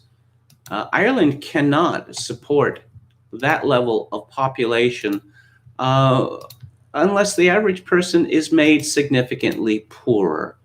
And I suppose that's the way that it's going to go. There was Eamon de Valera had a different view of Ireland. He had a traditional Catholic view of Ireland. He believed that small is beautiful, but Ireland has decided that it has to do what the big boys do now, which is, neoliberalism, that the rich get richer and everyone else becomes peons. And interviews that I've seen on the street, apparently they love the immigrants. And they say that, the Irish immigrated to other countries. And so Ireland was, its population was reduced in half after the potato famine of the 1840s. There's really a limit on how many people that Ireland can support. Let's see. According to the official projections, by the year 2050, Ireland is supposed to have 5.7 million people. Keep in mind that in 1980, as recently as 1980, Ireland had only 3.4 million people. And a very large number of these people are going to be immigrants, and they are going to be fractious and rebarbative people who hate the Irish. As we have seen gang activity in Dublin and elsewhere. And, frankly, if you live in a country where foreign gangs are beating up your own people and then humiliating them on camera, and you do not react with righteous anger and a desire to exact retribution, then your country is lost. This next story is not directly Ireland related, but let's see. I was talking about priestly scandals. This is slightly different because women are involved. Well, adult women are involved. This is from the Times-Picayune of New Orleans. The lights inside St. Peter and Paul Roman Catholic Church in Pearl River were on later than usual on September 30th, so a passerby stopped to take a closer look. Peering inside, the onlooker saw the small parish's pastor half naked, having sex with two women on the altar, according to court documents. The women were dressed in corsets and high-heeled boots. There were sex toys and stage lighting, and a mobile phone, as well as a separate camera, were mounted on tripods, recording it all. The eyewitness took a video and called the Pearl River Police, who arrived at the church and viewed that recording. Officers then arrested the Reverend Travis Clark, pastor of Saints Peter and Paul since 2019, on obscenity charges. The Archdiocese of New Orleans announced the priest's arrest October 1st, but would not give specifics about why he was arrested, nor would the police. New details, however, have emerged from court filings that paint a lurid picture of a priest recording himself engaged in sexual role play while desecrating a sacred place within the church. Public records additionally show that one of the women, Mindy Dixon, 41, is an adult film actor who also works for hire as a dominatrix. On a social media account associated with Dixon, a September 29th post says she was on her way to the New Orleans area to meet another dominatrix and, quote, defile a house of God, unquote. Dixon and Melissa Cheng, at 23, were booked on the same count as Clark, 37. Police said the charge stems from the obscene acts that occurred on the altar, which is clearly visible from the street. The arrest marked the latest scandal to befall the Archdiocese of New Orleans after a different North Shore priest, the Reverend Pat Waddingney, reportedly disclosed October 1st to Archbishop Gregory Amond that he had sexually abused a minor in 2013. Amond removed Waddingney from public ministry last week and added him to the Archdiocese's list of clergy whom the church believes have been credibly accused of molestation. How is this priest affording not one dominatrix, but two? Well, I got a pretty good idea. I'm sure you can figure it out. He is most likely stealing from his church. It was revealed by Gawker, no less, about a decade ago. This is a great unreported scandal within the American Catholic Church, is that priests, particularly homosexual priests, are stealing large amounts of money from their parishes. And why would they do that? Well, one, priests are not paid very much money at all. They get room and board, but that is not cash. And homosexuals love bling, and bling costs money. So you can see where this is going. But that shoe has not yet dropped. So there was a very curious comment here about, town council member Kat Walsh, a lifelong member of the church, said parishioners, especially those who were more deeply involved in the church, are the ones who were most upset by the arrests. Clark was well liked by the congregation and considered easy to get along with, and seemed to work diligently with different groups within the church. That is to say, he knuckled under to the bitchy women who typically run American and Canadian parishes. What upsets me is, why did he have to do it there? Walsh said. I'm upset for all of us, the parishioners of the church. Why there? So presumably, if this priest had done whatever he had done to these women and whatever these women had done to him, and seeing as that these are dominatrices, one would think that it's mostly going from the women to the men, not the other way around. So this woman, Kat Walsh, thinks that this would be okay if it were done in private. Don't ask, don't tell. I was talking earlier about scandals making people cynical. Yeah, sure. Carry on with dominatrices. Yeah, with sex toys and all the rest of it. Film it, but just keep it out of sight.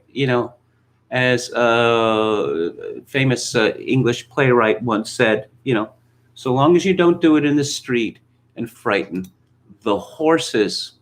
I'm going to get to the book club in just a couple of minutes, but I wanted to refer to a essay in American Greatness by Victor David Hanson.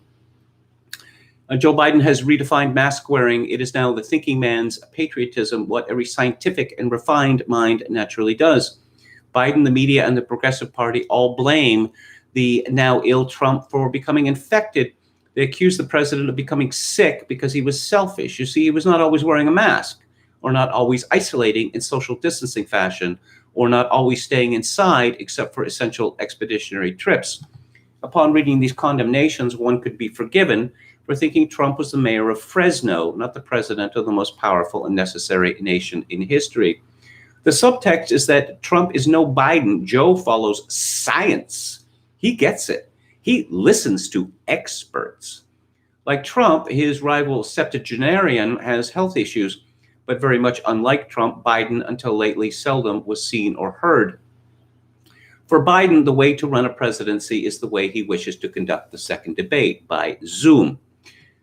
This Trump-Biden good-bad dichotomy is crazy. It reveals that Biden has no idea of who is keeping this country in general and his own household in particular alive, much less how hard that task is at a time of plague and quarantine. Class differences, considerations, and interests are the real themes of this election. They are on the side of the president who took the same calculated risks that millions do to meet the requirements of their jobs. This simply cannot be done from basements and safe zones or over computers and smartphones. Recently, Biden, in his usual clumsy racialist fashion, at last confessed that his own half-year sequestration kept him safe only because, quote, some black woman was able to stack the grocery shelf, unquote. Aside from the reality that Biden usually stereotypes black people as either stock people or clueless, you ain't black, or defenseless, put y'all back in chains, or addicted to drugs, you taking cocaine or not? What do you think, huh? Are you a junkie? He accidentally stumbled upon a truth here. Biden really doesn't take risks because he assumes that others less privileged will take them on his behalf. And in doing so, hundreds of thousands of Americans with masks, with hand sanitizer on their palms, and with careful distancing whenever possible have been infected, some severely and others mortally so. So COVID, the quarantine, and the president's illness alike have now become class issues. On the one hand are the elite and entitled Karens. They scream and rant when they see a slipped mask. They worship Lord Zoom and His Highness Skype. They brag about their near perfect quarantine and become insufferable when talking of the science and Dr. Fauci. In truth, the telecommunicating, distance working, and remote profiting classes are all part of the pyramidal capstone of American society, the tiny tip that does not totter or blow off because it rests on a vast, indomitable base. Below that has no such option. I wanted to mention briefly the death this week of Sir Peregrine Worsthorne, who was a British journalist for decades, one of the most prominent. He rose eventually to become editor of the Sunday Telegraph, which was cruelly taken away from him after a direct promise to the contrary from management. Peregrine Worsthorne, he died at the age of 96. He was born in 1923. He's really a vanishing sort of person, member of a vanishing class. One when, journalists were intelligent and, sometimes even witty. And they didn't engage in yah-boo, because that's what journalism has become now. If you look at any election, any political issue, yeah, that guy's the worst. He's the devil. And my guy, he's the best. And that's what it's devolved to. Boo. I saw, Oliver Cam. Oh, this tweet is not available to you. Well, hang on. He restricts his tweets. He's a really, how would I put it? A nasty man. He's a nasty man who calls himself a leftist. He is in no way a leftist. He's really a neoliberal who wants, people to be blown up. And he was very dismissive of Worsthorne in the Times, whom he writes for, the London Times. Oh, what do you call him? Xenophobic, a reactionary. Let's see. Worsthorne was half Belgian by birth, and his first wife was a French woman. So I don't think that it would be right to refer to Peregrine Worsthorne as being xenophobic. Worsthorne believed in England, and he thought that England should be England. Of course, he wrote some years ago, and this comment particularly touched me. He said, "For a country to be loved, it must be lovable." Now, this was taken for granted until fairly recently. But now we're told we must love our countries, despite the fact that our leaders hate us and are determined to replace us with foreigners, all while we are damned for being white supremacists and the like. It is very difficult to love one's country under circumstances such as that. Worsthorne was an independent thinker. He was a vain man, to be sure, but he was also capable of admitting a mistake. He was a correspondent in America when Nixon made his famous Checkers speech, and he reported back to his newspaper that Nixon was done. He was finished. He said, not even Americans will eat that half-baked corn. And then he found out that the American people really took to the Checkers speech, and he admitted that he didn't understand Americans or politics as much as he thought he did. And that is very rare. It simply never happens with journalists now. As I say, all of the journalists who pumped the weapons of mass destruction hoax, who pumped the Russiagate hoax, do you see them apologizing? Because I don't see them apologizing at all.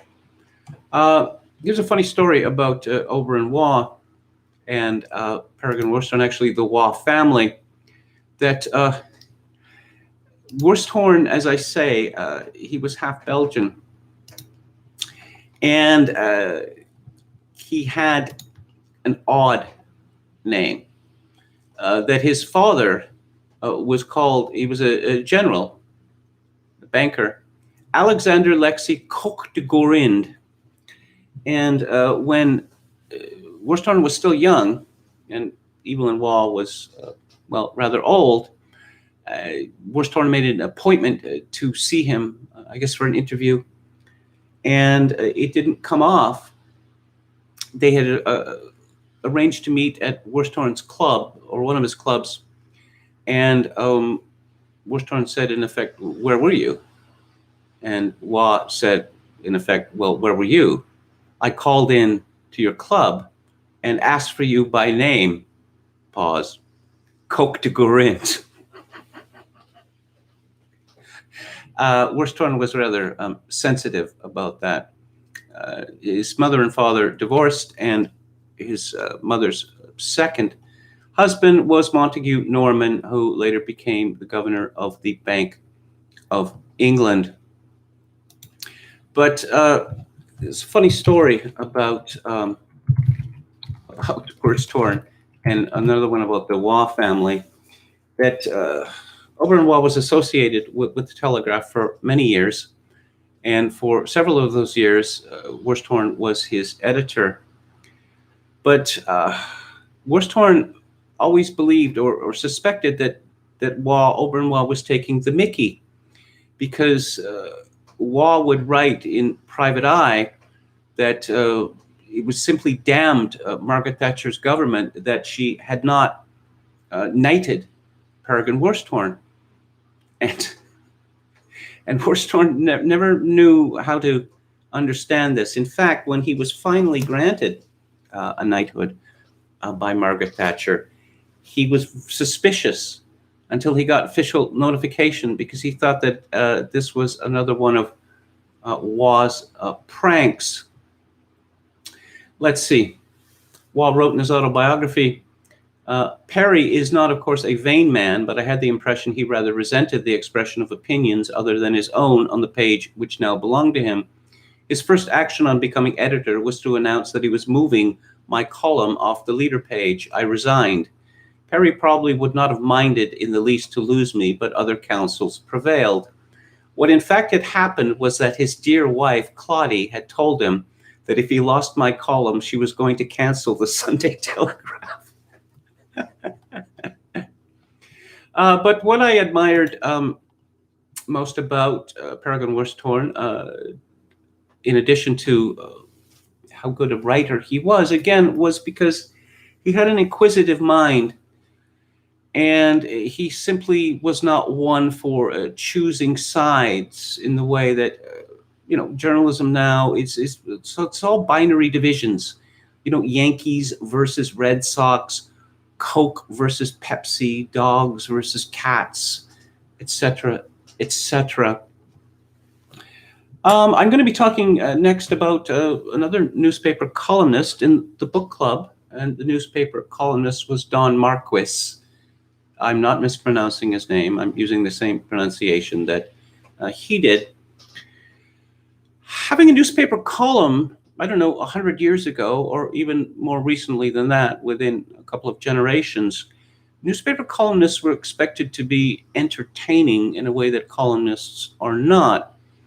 And what Don Marquis did was he created his own universe, his own fictional, fantastic universe. And I'm thinking there were other columnists who did this, but that type of columnist seems to have disappeared. Other examples of this type of column would be Aubernois' diary in Private Eye, J.B. Morton, who was called the Beachcomber, Flann O'Brien, who wrote for the Irish Times, Cruiskeen Lawn, under the pseudonym Miles Nagopoline, Miles of the Little Ponies, and Michael Wharton in the Daily Telegraph. He wrote under the name Peter Simple, a column called The Way of the World. And again, they all created alternative universes, which is what Marquis did. And as has been pointed out, topical commentary, it doesn't last. It often doesn't last a week. My own experience with topical commentary has been that I frequently come across things that I've written in the past, and I don't remember writing it, but worse than that, I don't remember having particularly strong opinions about it. I used to have a column in Alberta Report, in the Report magazines, called Eclectica. This had been originated by Lorne Gunter, and it was a very clever idea of his. Well, very clever, in the idea of getting more column space, getting an extra page, and being paid for it.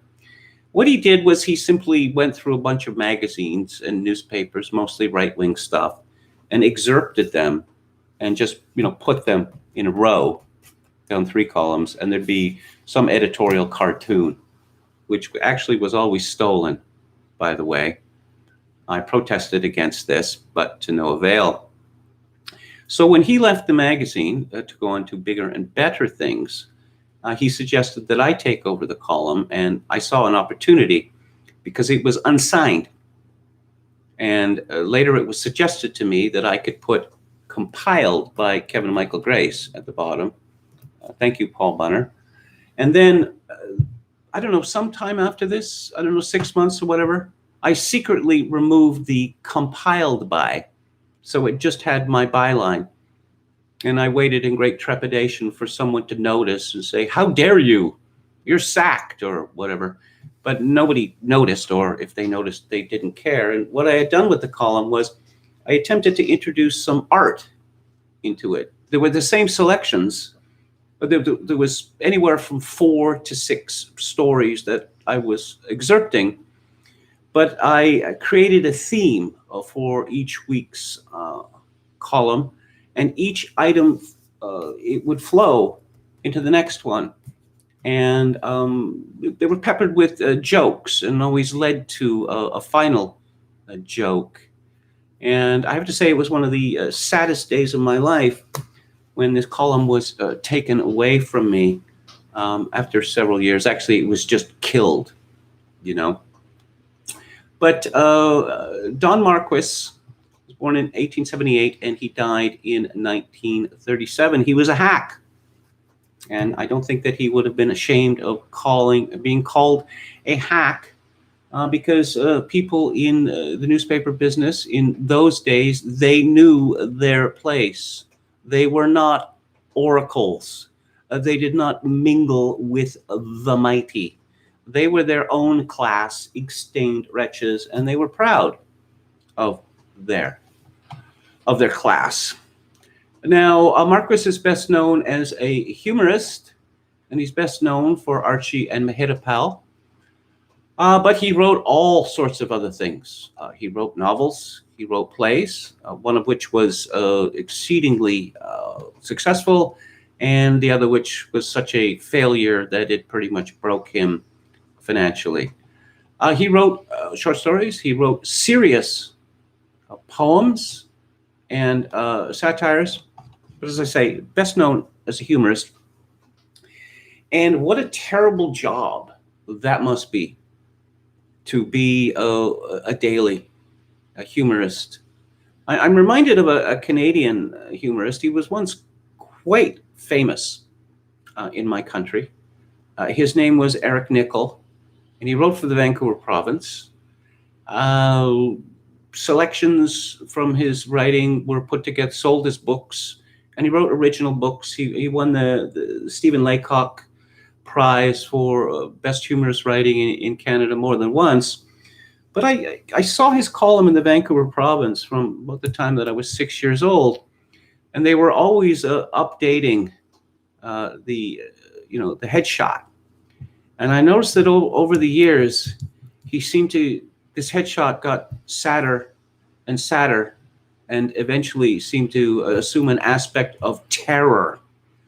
Yep, gotta be funny again today, as I say. What a terrible trial that must be.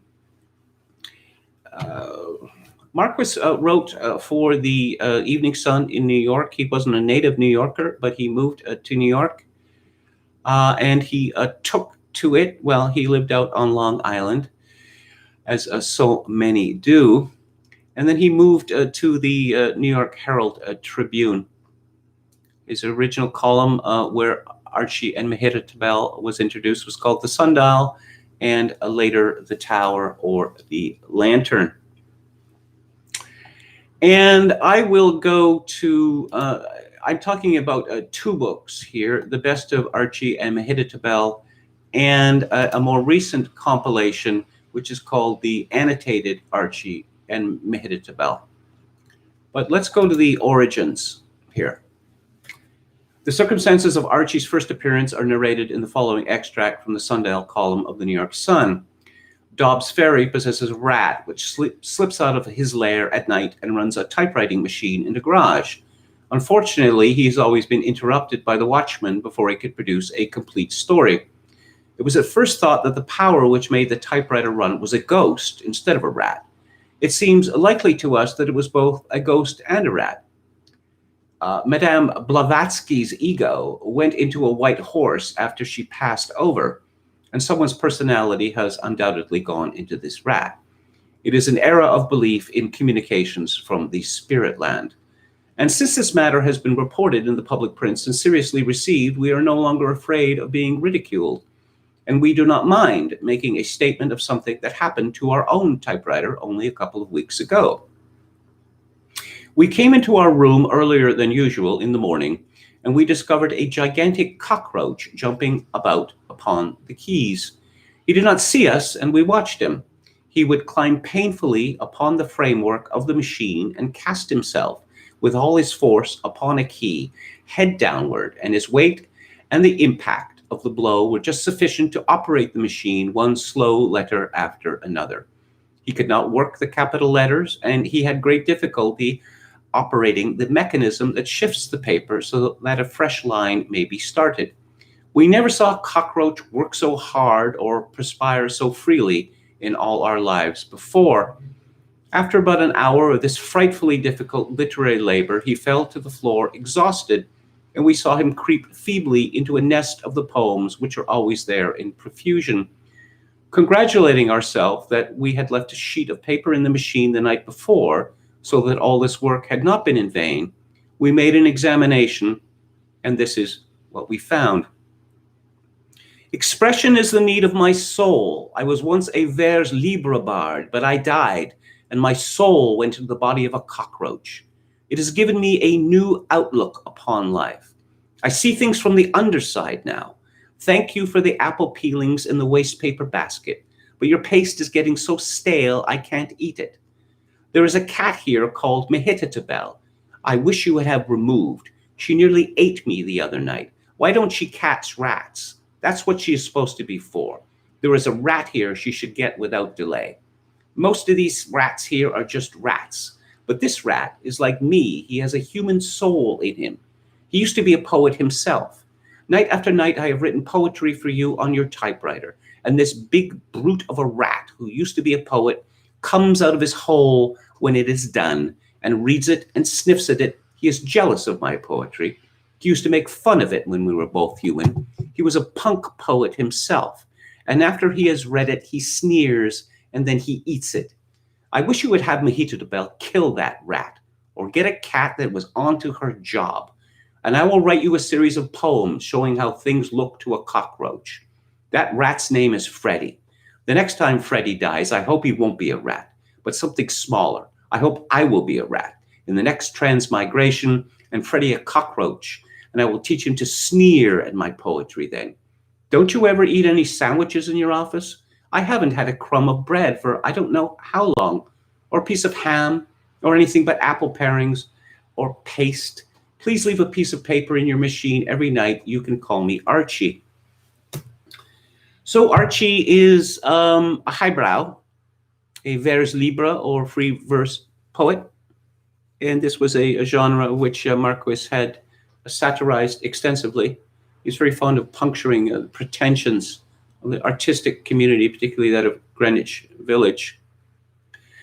Now, the transmigration of souls comes from Pythagoras, the Greek philosopher, and the reference to Blavatsky demonstrates there was a tremendous influence in spiritualism, theosophism, and such like at the time.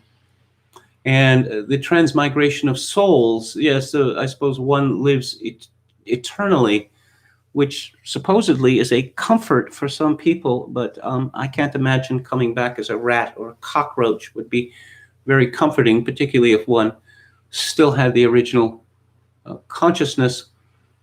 Throughout Archie and Mehitabel, Marquis has great sport with Arthur Conan Doyle, who, of course, was the creator of Sherlock Holmes, the great skeptic, but Conan Doyle was a sucker for spiritualism, and he was caught. He never admitted it, with obviously faked photographs, including ectoplasm, which Archie says at one point he was probably useful for repairing furniture. But you see, I think there's a metaphor in this transmigration of souls, because most of us in our lives, we experience ups and downs, often catastrophic defeats. But we are the same person despite our status of life. And Archie, he muses about this a great deal, as clearly Marquis did. Now, Mehitabel is somewhat different. If Archie is Apollonian, then Mehitabel is very much Dionysian. Here is an introduction. Archie called Marquis boss, and there's a lot of very amusing capital versus labor debates that go on in the column. Boss, I am disappointed in some of your readers. They are always asking, how does Archie work the shift so as to get a new line? Or how does Archie do this or do that? They are always interested in technical details when the main question is whether the stuff is literature or not. I wish you would leave that book of George Moore's on the floor. Mehitabel the cat, and I want to read it. I've discovered that Mehitabel's soul formerly inhabited a human. Also, at least that is what Mehitabel is claiming these days. It may be that she got jealous of my prestige anyhow. She and I have been talking it over in a friendly way. Who were you, Mehitabel? I asked her. When I supposed you lived in a palace, you bet, she said, and what lovely fish dinners we used to have, and licked her chops. Mehitabel would sell her soul for a plate of fish any day, I told her. I thought you were going to say you were the favorite wife of the Emperor Valerian. He was some catnip, eh, Mehitabel? But she did not get me. And here is the song of Mehitabel. This is the song of Mehitabel the alley cat. As I wrote you before, boss, Mehitabel is a believer in the Pythagorean theory of the transmigration of the soul, and she claims that formerly her spirit was incarnated in the body of Cleopatra. That was a long time ago, and one must not be surprised if Mehitabel has forgotten some of her more regal manners. I have had my ups and downs, but what the hell, what the hell? Yesterday, scepters and crowns, fried oysters and velvet gowns, and today I heard with bums, but what the hell, what the hell? I wake the world from sleep as I caper and sing and leap. When I sing my wild, free tune, what the hell, what the hell? Under the blear-eyed moon, I am pelted with cast-off shoon, but what the hell, what the hell? Do you think that I would change my present freedom to range for a castle or moated grange? What the hell, what the hell? Cage me and I'd go frantic. My life is so romantic, capricious and corybantic, and I am toujours gay, toujours gay. I know that I am bound for a journey down the Sound in the midst of a refuse mound, but what the hell, what the hell? Oh, I should worry and fret, death and I will coquette. There's dance in the old dame yet, toujours gay, toujours gay. I was once an innocent kit, what the hell, with a ribbon my neck to fit and bells tied onto it. Oh, what the hell, what the hell? But a Maltese cat came by with a come hither look in his eye, and a song that soared to the sky, and what the hell, what the hell? And I followed down the street, the pad of his rhythmical feet. Oh, permit me again to repeat, what the hell, what the hell? My youth I shall never forget, but there's nothing I really regret. What the hell, what the hell? There's dance in the old dame yet, toujours gay, toujours gay. The things that I had not ought to, I do because I've got to. What the hell, what the hell? And I end with my favorite motto, toujours gay, toujours gay. Archie adds, boss, sometimes I think our friend Mehitabel is a trifle too gay. Mehitabel is a tabby cat, a rather vicious tabby cat, who is constantly being seduced or married, as she says, and producing endless litters of kittens by males that betray her. But one sees that she must know what the game is. She is delighted with being free of all attachments, and you can see something Marquis himself in this. That obviously one does not want to be an alley cat living in Shinbone Alley, and I should note that Marquis's Archie and Mehitabel was turned into a Broadway play in the 1950s. Eartha Kitt, the great Eartha Kitt, played Mehitabel, as did Carol Channing.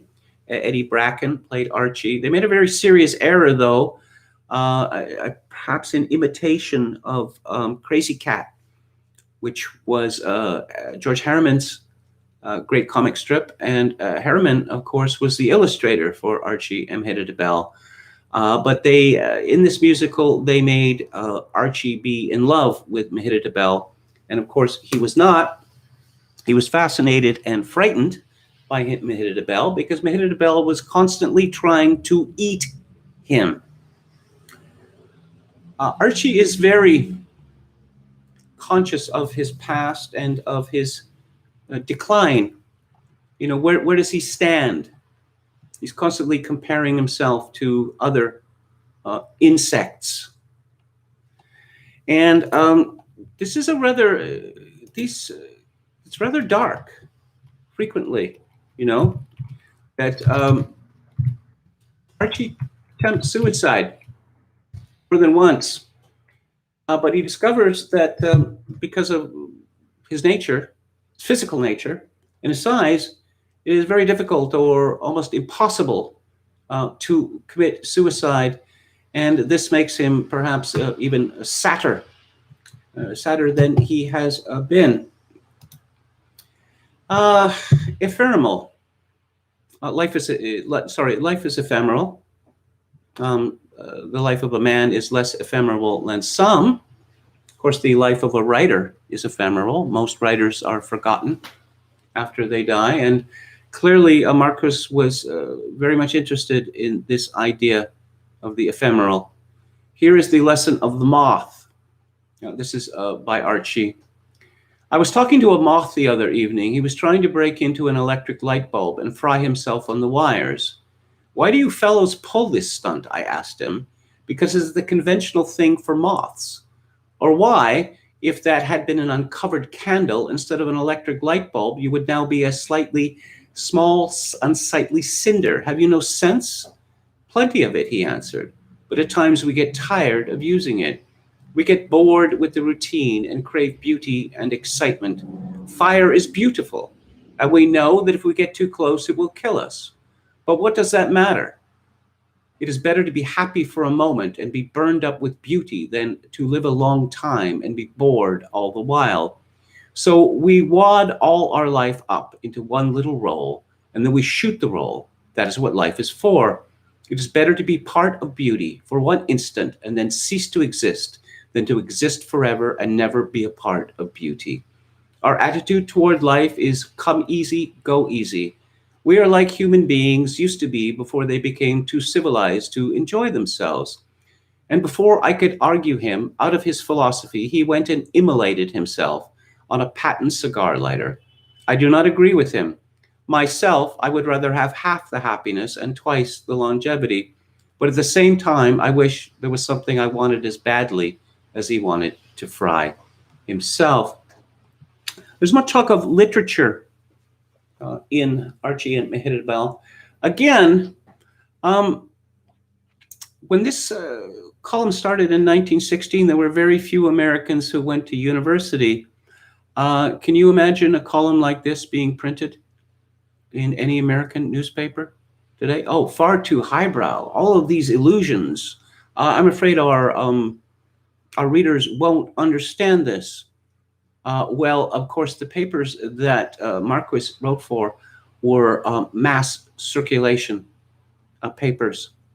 And so that tells me it's more evidence that universal or near universal college or university education has made people stupider. Here's a poem about Shakespeare. I got acquainted with a parrot named Pete recently, who was an interesting bird. Pete said he used to belong to the fellow that ran the Mermaid Tavern in London. Then I said, you must have known Shakespeare. Know him, said Pete. Poor mutt, I knew him well. He called me Pete, and I called him Bill. But why do you say poor mutt? Well, said Pete, Bill was a disappointed man and was always boring his friends about what he might have been and done. If he only had a fair break, 2 or 3 pints of sack and sherries, and the tears would trickle down into his beard, and his beard would get soppy and wilt his collar. I remember one night when Bill and Ben Jonson and Frankie Beaumont were sopping it up. Here I am, Ben, says Bill, nothing but a lousy playwright. And with anything like luck in the breaks, I might have been a fairly decent sonnet writer. I might have been a poet if I'd kept away from the theater. Yes, Ben, I've often thought of that, Bill, but one consolation is you're making pretty good money out of the theater. Money, money, says Bill. What the hell is money? What I want to be is a poet, not a businessman. These damn cheap shows I turn out to keep the theater running break my heart. Slapstick comedies and blood and thunder tragedies and melodramas. Say, I wonder if that boy heard you order another bottle, Frankie. The only compensation is that I get a chance now and then to stick in a little poetry when nobody is looking. But hell's bells, that isn't what I want to do. I want to write sonnets and songs and Spenserian stanzas, and I might have done it too, if I hadn't got into this frightful show game. Business, business, business, grind, grind, grind. What a life for a man that might have been a poet. Well, says Frankie Beaumont, why don't you cut it, Bill? I can't, says Bill. I need the money. I've got a family to support down in the country. Well, says Frankie, anyhow, you write pretty good plays, Bill. Any mutt can write plays for this London public, says Bill, if he puts enough murder in them. That's what they want, is kings talking like kings, never had sense enough to talk, and stabbings and stranglings and fat men making love, and clowns basting each other with clubs and cheap puns and off-color allusions to all the smut of the day. Oh, I know what the lowbrows want, and I give it to them. Well, says Ben Jonson, don't blubber into the drink. Brace up like a man and quit the rotten business. I can't, says Bill. I've been at it too long. I've got to the place now where I can't write anything else but this cheap stuff. I'm ashamed to look an honest young sonneteer in the face. I live a hell of a life, I do. The manager hands me some moldy old manuscript and says, Bill, here's a plot for you. This is the 3rd of the month, and by the 10th, I want a good script out of this that we can start rehearsals on, not too big a cast, and not too much of your damned poetry either. You know your old familiar line of hokum? They eat up all that Falstaff stuff of yours, ring them in again, and give them a good ghost or two. And remember, we got to have something Dick Burbage can get his teeth into, and be sure and stick in a speech somewhere the Queen will take for a personal compliment. And if you get in a line or two somewhere about the honest English yeoman, it's always good stuff. And it's a pretty good stunt, Bill, to have the heavy villain, a Moor or a Dago or a Jew or something like that. And say I want another comic Welshman in this, but I don't need to tell you, Bill. You know this game. Just some of your ordinary hokum, and maybe you could kill a little kid or two, a prince or something. They like a little pathos along with the dirt. Now you better see Burbage tonight and see what he wants in that part. Oh, says Bill, to think I am debasing my talents with junk like that. Oh, God, what I wanted was to be a poet and write sonnet serials like a gentleman should. Well, says I, Pete, Bill's plays are highly esteemed to this day. Is that so, says Pete. Poor mutt, little would he care. What poor Bill wanted was to be a poet. This is a really remarkable work of art, I must say. It is both amusing, constantly amusing, but it is extremely thoughtful. And of course, you know, I mentioned all the talk about suicide. I mentioned the underside of life. You know, Marquis wasn't simply a humorist. There is, in the Best of Archie and Mehitabel, E.B. White provides a detailed and very moving introduction to his life. Is it, you know, don't call him a humorist. That is simply not broad enough to accommodate his talents. And it's not. It's true. It's absolutely true. And I recommend this very, very highly. You know, if you get the ebooks of this, one of the problems with ebooks, in my experience, has been that the illustrations don't scale properly. So if you're going to pick up Archie and Mehitabel, I would suggest getting it in dead tree form. Many copies of Marquis's books have been sold, and so this is the sort of thing that one should be able to find at a used bookstore or on the various services that sell used books for not very much money. But whatever you pay, it is worth it. I just wanted to read one more before I leave off, because this was one that particularly impressed me. It's called Mehitabel Meets an Affinity. Paris, France, Mehitabel the cat has been passing her time in the dubious company of a ragged-eared tomcat with one mean eye and the other eye missing, whom she calls Francie. He has been the hero or the victim of many desperate encounters, for part of his tail has been removed and his back has been chewed to the spine. One can see at a glance that he is a sneak thief and an Apache, a bandit with long curved claws. You see his legs hanging around the outdoor markets here in Paris, waiting their chance to sneak a fish or a bit of unregarded meat, or whimpering among the chair legs at the sidewalk cafes in the evenings, or slinking down the gutters of alleys in the old quarters of the town. He has a raucous voice, much damaged by the night air, and yet there is a sentimental wheedling note in it as well. And yet withal he carries his visible disgrace with a jaunty air. When I asked Mehitabel, where in the name of Saint Denis did you pick up that romantic criminal? In the Luxembourg Gardens, she replied, where we had both gone to kill birds. He has been showing me Paris. He does not understand English, but speak of him with respect. He is like myself, an example of the truth, of the Pythagorean idea. You know that in my body, which is that of a cat, there is reincarnated the soul of Cleopatra. Well, this cat here was not always a cat either. He has seen better days. He tells me that once he was a bard and lived here in Paris. Tell Archie here something about yourself, Francie. Thus encouraged, the murderous-looking animal spoke, and I append a rough translation of what he said. Tame cats on a web of the Persian woof may lick their coats and purr for cream, but I am a tougher kind of goof, scheming a freer kind of scheme. Daily I climb where the pigeons gleam over the gargoyles of Notre Dame, robbing their nests to hear them scream, for I am a cat of the devil, I am. I'll tell the world I'm a hard-boiled oaf. I rend the clouds when I let off steam. To the orderly life I cry, poof, poof. It is worth far less than the bourgeois dream. My life is a dance on the edge de l'abîme, and I am the singer you'd love to slam, who murders the midnight anonymne, for I am a cat of the devil, I am. When the ribald moon leers over the roof and the mist reeks up from the chuckling stream, I pad the key on a silent hoof, dreaming the vagabond's ancient dream, where they piebald toms of courtier team and fight for a fish or a moldy clam. My rival I rip and his guts unseen, for I am a cat of the devil, I am. Roach, I could rattle you rhymes by the ream in proof of the fact that I'm no spring lamb. Maybe the headsman will finish the theme, for a cat I am of the devil I am. Mehitabel, I said, your friend is nobody else than Francois Villon, and he looks it too. So those are my thoughts on Don Marquis's Archie and Mehitabel. Let's go to the chat and see.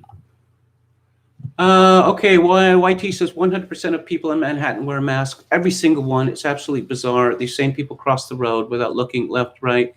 Don't these people in Manhattan also believe that they are free thinkers, so many of them, that they don't ride with the herd, etc., etc.? Hang on. The sun has gone down here, and I'm going to turn this away. I had a light shining. That's a little better. A little better. Does xenophobia deserve the criticism, says Donald Robertson? I don't think so, because people are naturally afraid of the other. And it's this fear which, to a large extent, I don't know, keeps us alive. Walrus Libertarian says, if what's happening in the West is to do with heresy, then what was the Soviet Union all about? Yako Rapala, our Finnish friend, says every woman that believes in reincarnation believes that they were Cleopatra. Of course, that's really funny. You see this with Shirley MacLaine. And this comes up in Albert Brooks's movie, Defending Your Life, where he gets to a booth where he gets to see his past lives, right? And Meryl Streep, oh, she's some heroic knight in the Middle Ages and all these fabulous things. And we see Albert Brooke, and he says, near naked African tribesman who's about to be torn to pieces by a lion. Okay. Bulgarian horticulture specialist PhD says whites need our own ADL. Get on it, boomers. You can do something useful. Jay Smith says, I'm working on that. It would be very useful indeed. Okay. So, I wonder if anyone had any thoughts on the poetry that I read. People seem to be talking in the chat about something else. But that is the show for tonight. And for this week, next week on Theater Thursday, I'm going to be discussing Charlie Kaufman's new movie. I'm thinking of ending things. And let's see, what is coming up on the book club? Let's go there. Yeah, just give me a second here. I got to go back to the profile. And yeah, if you enjoyed the show or any part of it, I'd appreciate it if you click on the like button and subscribe to my YouTube channel if you have not done so already. The book club. Okay, next week I'll have this fixed. I'll add to it with the next selections, so they will be linked.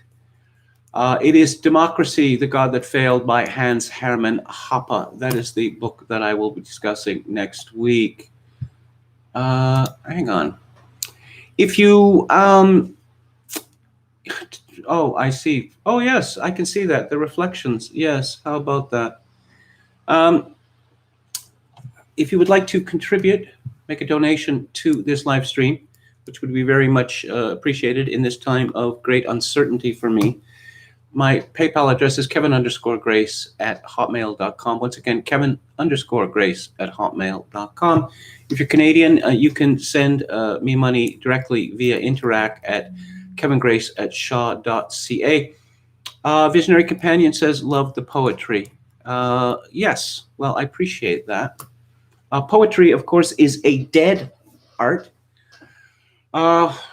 People still write poetry, but nobody reads it. And of course, publishers will only publish it if it is subsidized by governments. And, well, poetry has been, well, pretty much rubbish for how long now? 50 years, say? More? But it's, what is it? It's minorities of various kinds pretty much whining about their lives. That's pretty much what it is. Well, just like the prose that they write as well. But I will leave you with this. Oh, yes.